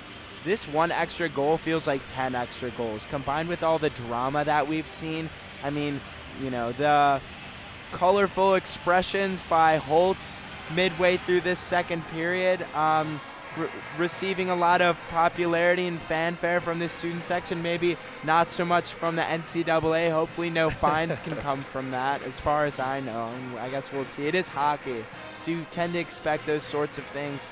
I think it leaves, what more can they do in this third period other than get more penalties, score more goals, right? Well, and just as you said with the penalties, combined in this game, 14 penalties between these two teams. 9 for the Badgers, 5 for Michigan. Yes. With a total of 47 minutes resulting from penalties. That is wild. And to think, Estapa's not even playing, and he leads the NCAA in penalty minutes. That's a very good point. Healthy scratch Mark Estapa not in this game. And David, let me ask you, is there anything Wisconsin can even do to get back in this game, or is this just more about respectability at this point? No, I given the amount of penalties we've seen from both of these teams, I don't think either of these teams cares about respectability. In fact, I think Wisconsin would take it as a snub if Michigan didn't keep trying scoring, because they would say, what did we come here for? They need a reason to be angry, and another Michigan goal is going to give them that heat. I think at this point we just want to make sure these two teams aren't going for any cheap shots, which they have yesterday and at some points today. So, Neal, I'll let you start that call off as the puck drops here in the third period. Yeah, we are underway. Some 4v4 hockey going on here, of course, between the Badgers and Michigan. 2 penalties that are still carrying over. Here we go, though. Badgers now in Michigan zone, and immediately we get a call on the ice. Looks like he'll be offsides. So I know Jake was mentioning this not only when he and I last spoke at the end of the first period, but this is something that I imagine came up in conversation with you as well during the second period. It seems like Eric Portillo has locked down his rebounds a little bit more so than he had been in the first period. And I know that's something that he's struggled with as he's been here in Ann Arbor. Yeah, I think he's certainly done a better job. Of course, kept that clean second period there, and so we'll see what he can do here in this final period for for Michigan. Badgers now, Kuhlman's with it in his own zone. Wisconsin just trying to get off of this floor check that Michigan's applying a ton of pressure on currently. Badgers forward pass to Lucius. He loses it. Luke Hughes picks it up. Now it's Adam Fantilli, fires it back in, and Badgers regain possession here. Lucius swerving in and out. Lucius still with it as he approaches the midline. Lucius still with it. My goodness. Got by a couple Wolverines and then eventually ends up in D. St. Paul's hands. And we are back at full strength. 5v5 hockey again here. And Michigan with the steal. Here comes Nolan Moyle. One-on-one opportunity. Moyle with the shot up and over the goal. Nothing doing there for the Wolverines. Badgers now quickly on the counter here. And down goes D. St. Paul. No call. Michigan still has it. Mackie Samoskevich, the speedster, racing forward up the left wing. Samoskevich dumps it off to Moyle. Moyle back into Samoskevich, deflected out.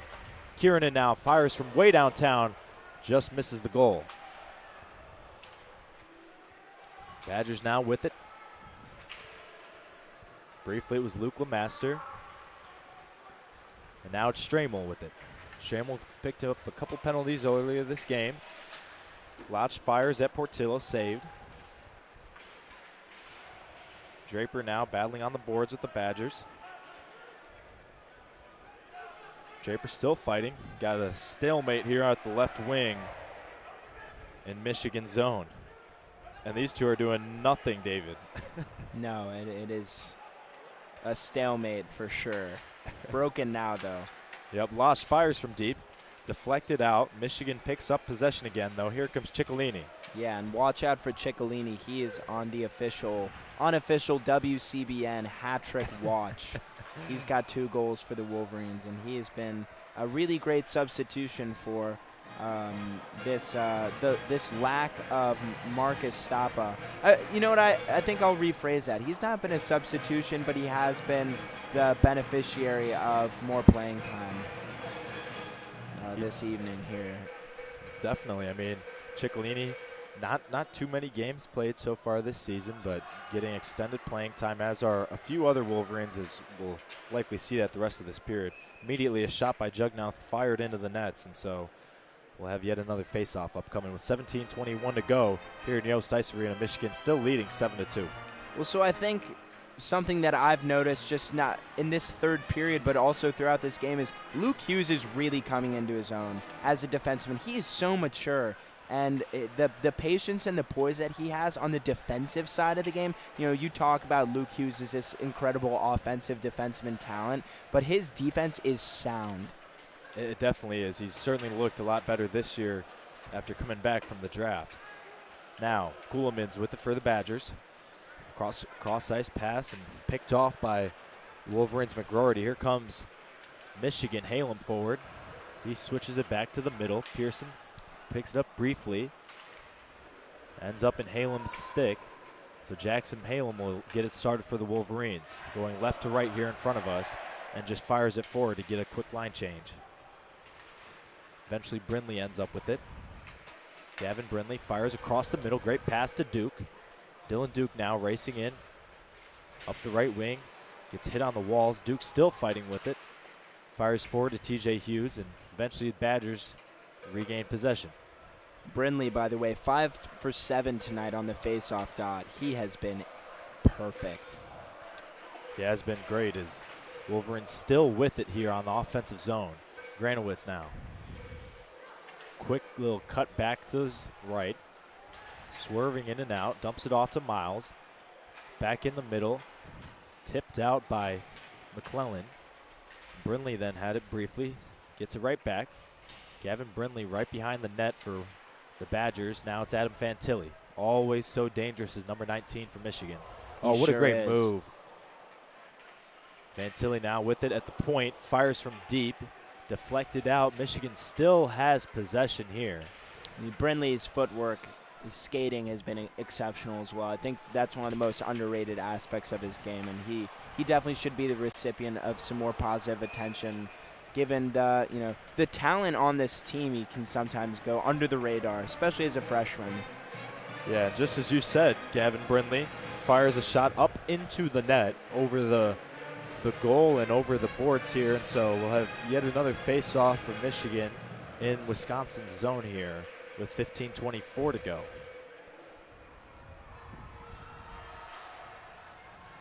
And the Badgers briefly win the face-off. D. LaFall with it.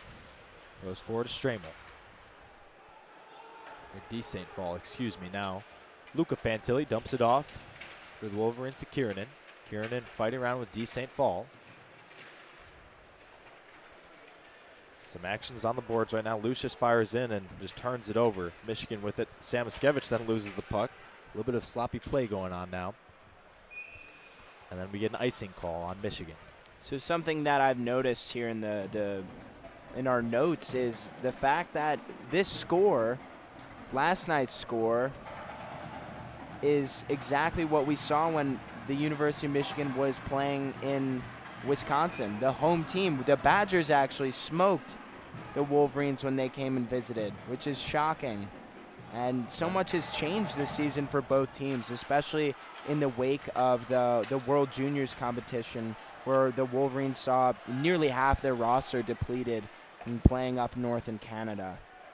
And since then, the Wolverines have been on a tear, and no thanks in part to Fantilli's exceptional play, Luke Hughes' exceptional play. And it's great to see that, like Brindley, Maki Samoskevich, those younger players, those players deeper on the roster can contribute just as much as these tier 1 talents like Adam Fantilli, a projected top 5 draft pick this spring. Yeah, most definitely. And Just over 14 minutes left here. Michigan has it in their own zone, fires it forward. Jackson Halem racing forward on the right wing. Halem goes around the net looking for a teammate. Eventually dumps it off to Luke Hughes. He switches it to Pearson now. Pearson behind the net. The Wolverines just skating circles around the Badgers right now. Hughes at the point. Wow, Hughes that was dumps a it in shot. just wide to the right. That was a great shot. I mean, Luke Hughes is starting to look like an Alex Pietrangelo, a Duncan Keith. I'm naming players that are both bad now or retired. But players from my childhood who are just great, sound two-way defense, and Drew Doughty even, but maybe with less of the chippiness and attitude. Now Stramel for the Badgers in the offensive zone. McGroarty with some great defense, and Michigan has some numbers for the moment. Brendan Miles dumps it off, the true freshman of McGroarty. Cross-court pass to Fantilli, and great save by Kyle McClellan on the near post. That was great. Mo is sitting on the bench now thinking, why couldn't I make that save? Yeah, it was certainly a rough first period for Jared Moe. Do you think that was the right decision to go to Kyle McClellan? Absolutely. I think for the goalie's mental health in particular, Mo stayed in for the entire game yesterday, and that was a terrible game.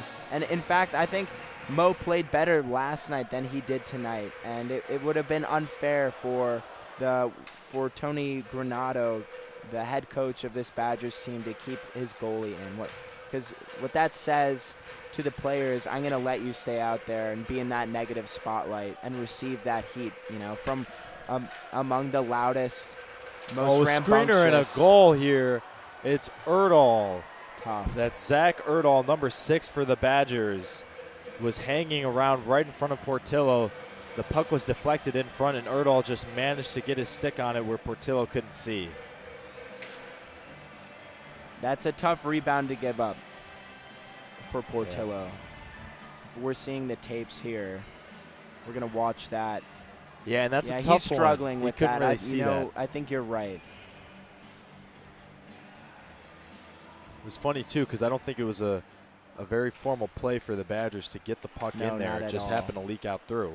I think with the exception of that first, or that, I think it was that second Jugnoth goal, that slap shot in the first period, none of their goals have been formal plays.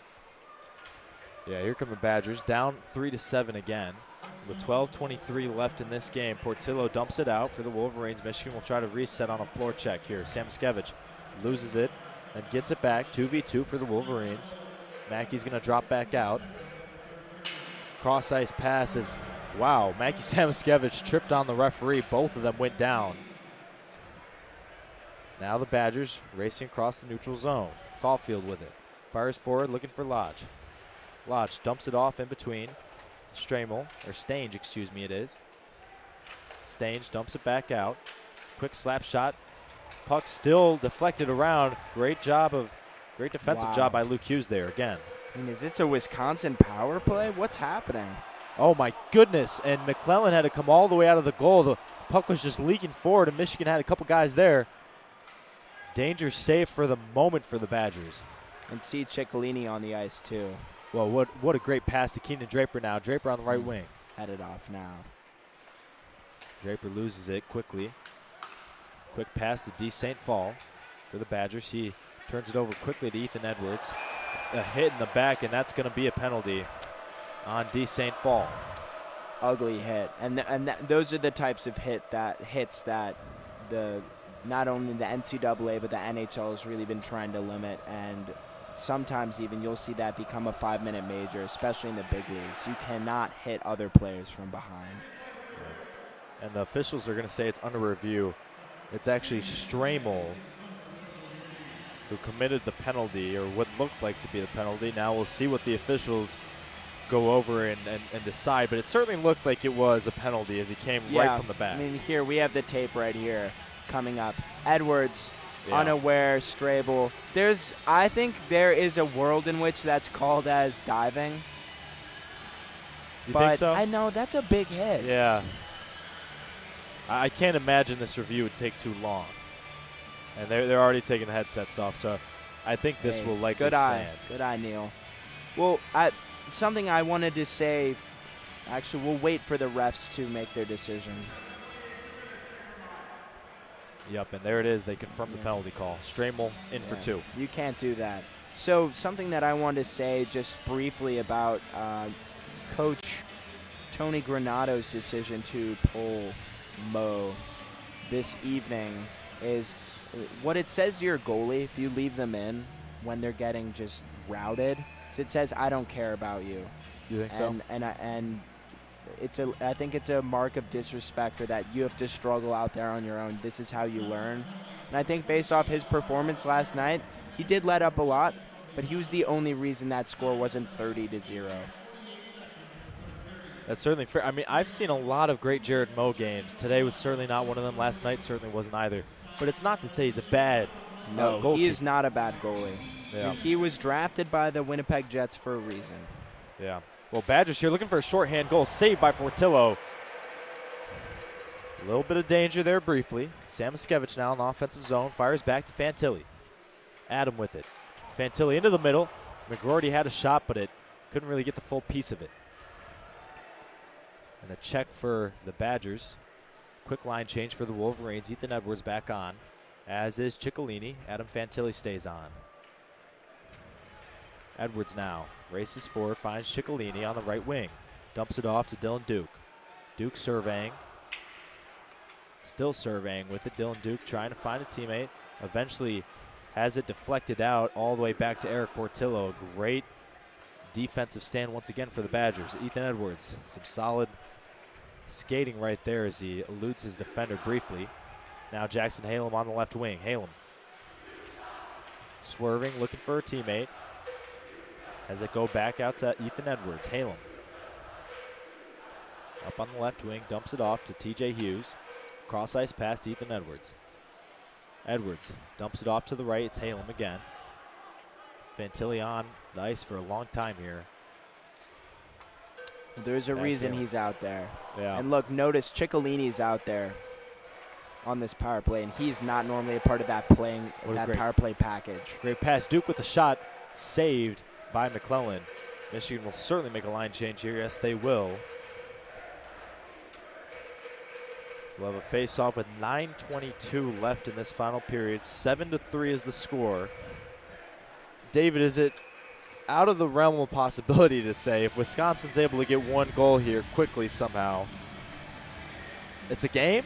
Well, you know what they say, Neal? 2 goals is the worst lead in hockey. Yep. If Wisconsin can get 2 goals right now, that'll put them at 7-5. Yep. That's a game. Okay, so you're saying we need 2. The Badgers need 2 I don't to see make that this. happening. Yeah. Well, they just got out of the power play, so a good power play kill for the Badgers. It frankly might sound crazy to say considering they've given up 7 goals, but their power play kills have actually been solid. It's just they've had so many of them. I completely agree. I think it wears a team down. Yeah. It wears a team down to have to do that, but that's pretty much been the only aspect of Wisconsin's game tonight that has held steady against this onslaught of Michigan goals. Couple line changes here.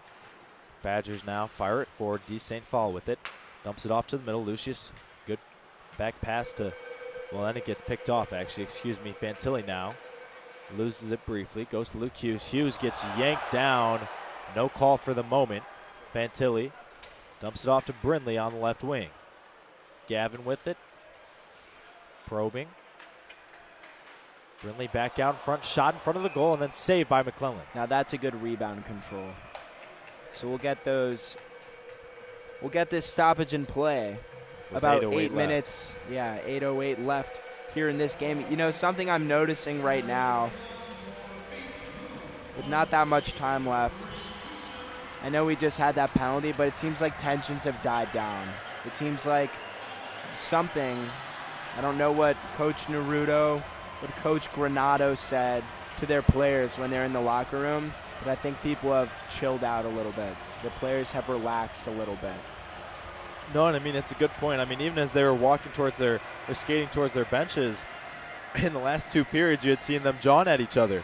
Didn't happen right there, and so certainly something to keep an eye on. 8:08 left. perhaps do you think it's Wisconsin realizing that, you know what, we've cut it to 4, let's just keep our heads in this game? Yeah. Yeah, and I think right now for the Wolverines, it's not just about winning this game, but it's about figuring out what their style is for the rest of this game as well. They've been all over the place in terms of giving up some pretty crummy penalties, losing their cool, but now, it is about figuring out what their offense is. We know that it's been going mostly through Adam Fantilli, Luke Hughes, and we've seen Gavin Brindley take off a pretty serious role and, pick up some serious responsibility tonight. If I'm going to make a call about, the offense going forward, I think Eric Ciccolini is going to be out there for a lot for the rest of the game. Not just on, in a two-way role, but in an offensive role, because if I know anything about hockey guys, they want to see their teammates get hat tricks. It doesn't happen very often, especially if you're on the checking line. And that's something that's exciting, not only as a team, but as a fan base here. Well, and that's an Eric Ciccolini that going into this game only had 4 goals on the season. And so how about that? How crazy would that be? That's so exciting. I love seeing a fourth liner get a hat trick. Yeah. Everyone loves that. Ethan, oh my, shaking his defender and then throws the puck away, though. Badgers get it right back here. Kuhlman's with it. Right across the midline. That gets lit up by Ethan Edwards. What a hit by Ethan Edwards. Cross check? Wow. Kuhlman's got knocked straight on his behind right there. His helmet almost came off, too. And interference. Get an interference call, and Edwards will head to the box for 2 minutes. Tell you what, maybe that's... Yeah, man, you cannot do that. Yeah. The puck was 5 feet behind Edwards. Yeah. He wasn't even facing the puck when he made that hit. Yeah. He knew what he was doing. And you got to think, though, that's exactly what Brandon Dorado didn't want to happen. Does not want to happen. Yeah. There's no need for that. I completely agree. I will note, the Wolverines have 40 shots tonight, and there's 7.5 minutes left. Oh, my goodness, deflected out and then in. Wisconsin scores right away. That's the perfect power play. Wow. It's there and it's gone. Wow, and Brock Caulfield gets the goal for the Badgers. It was a quick shot that was deflected out, ended up in Caulfield's hands, and just an easy little flick of the wrist right into the net. Portillo couldn't really do anything about that. And it's now 7-4, folks. So 1 goal away from that famous 2-goal mark. Yeah, if you had told me this morning that this game was going to be 7-4, maybe I would have not been that surprised about 7 Michigan goals. But this many for Wisconsin, it's a discipline issue, I think, for the Wolverines tonight. I think that's the biggest issue, and that has been a theme across this whole season. They can't stay out of the box. I don't know why. But they can't. Well, we'll see if they can stay out of it for the last just under 7 minutes left in this game now. Yeah. Michigan with it. Samoskevich loses it.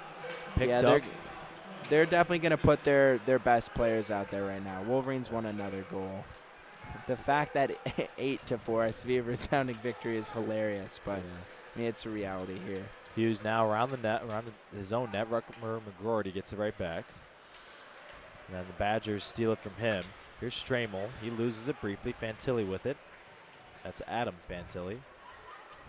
Fantilli loses it. D. St. Paul has it back. Flicks it backwards.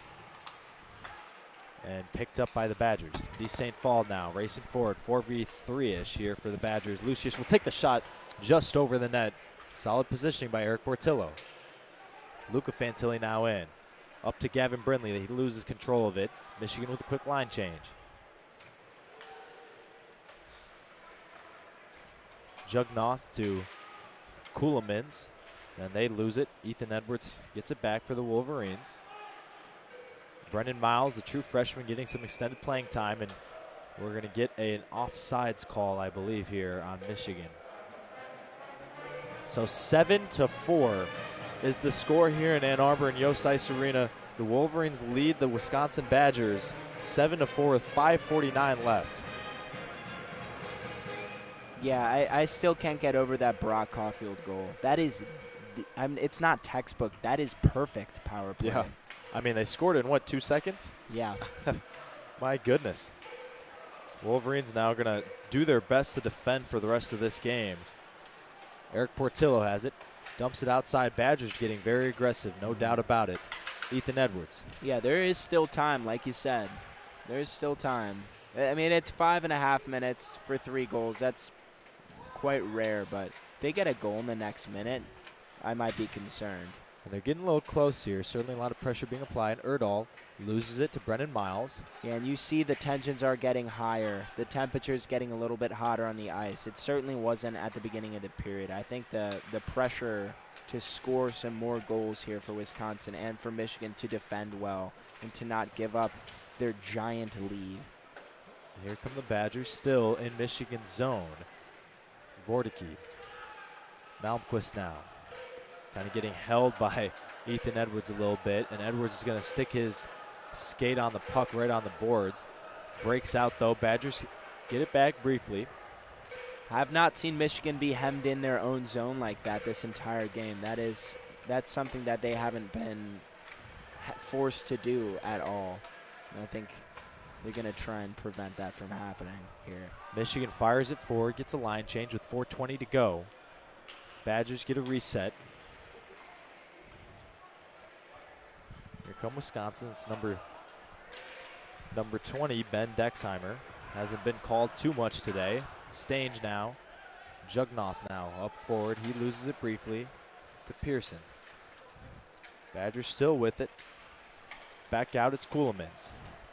Dumps it off to Stramel. Stramel on the right wing. Back to Ceulemans with the shot deflected out. Pearson dumps it off. Michigan has it for the moment. Great pass by Samoskevich to the middle. Looking for TJ Hughes. He'll almost get the shot off, unable to fully connect on it. Kiernan now back outside. Slap shot, Samoskevich saved. Ceulemans fires it forward to TJ Hughes. Wisconsin wanted a line change. They get a couple, but Samoskevich now on the right wing. Fires a shot across the middle and saved by McClellan. The puck was just trickling across the line. Yeah, I've noticed that Michigan these past 2 games has been throwing pucks onto the crease even when there's not a player there. I think there must be some strategy regarding, maybe a weakness that the Wisconsin goalies have in terms of giving up rebounds, or a lack of control for the Wisconsin defense once that puck enters that crease, because they just keep doing it. And yeah, and we'll see if they continue. The Badgers certainly need a goal here. 3:22 left. Brennan Miles gets lit up on the boards. And we have another stalemate here on the right wing. Eventually, D. St. Paul has it. Fires it back outside. Here comes Wisconsin. Lodge fires it forward. Portillo deflects it out. D. St. Paul fighting for it. Back out Lodge. Forward and behind Michigan's net. Ethan Edwards just flicks it forward, looking for the icing. Les Fantilli does not get it, but Wisconsin still retains possession with 2:45. Badgers fire it forward with Murch. He goes up for it. Portillo gets it, flips it out to Pearson.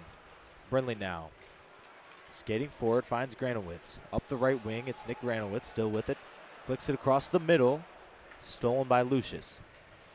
Then Michigan gets it right back. Luke Hughes, great defensive work again. Pearson now in his own zone, fires cross-ice pass, was looking for Halem, unable to connect. Badgers get it briefly.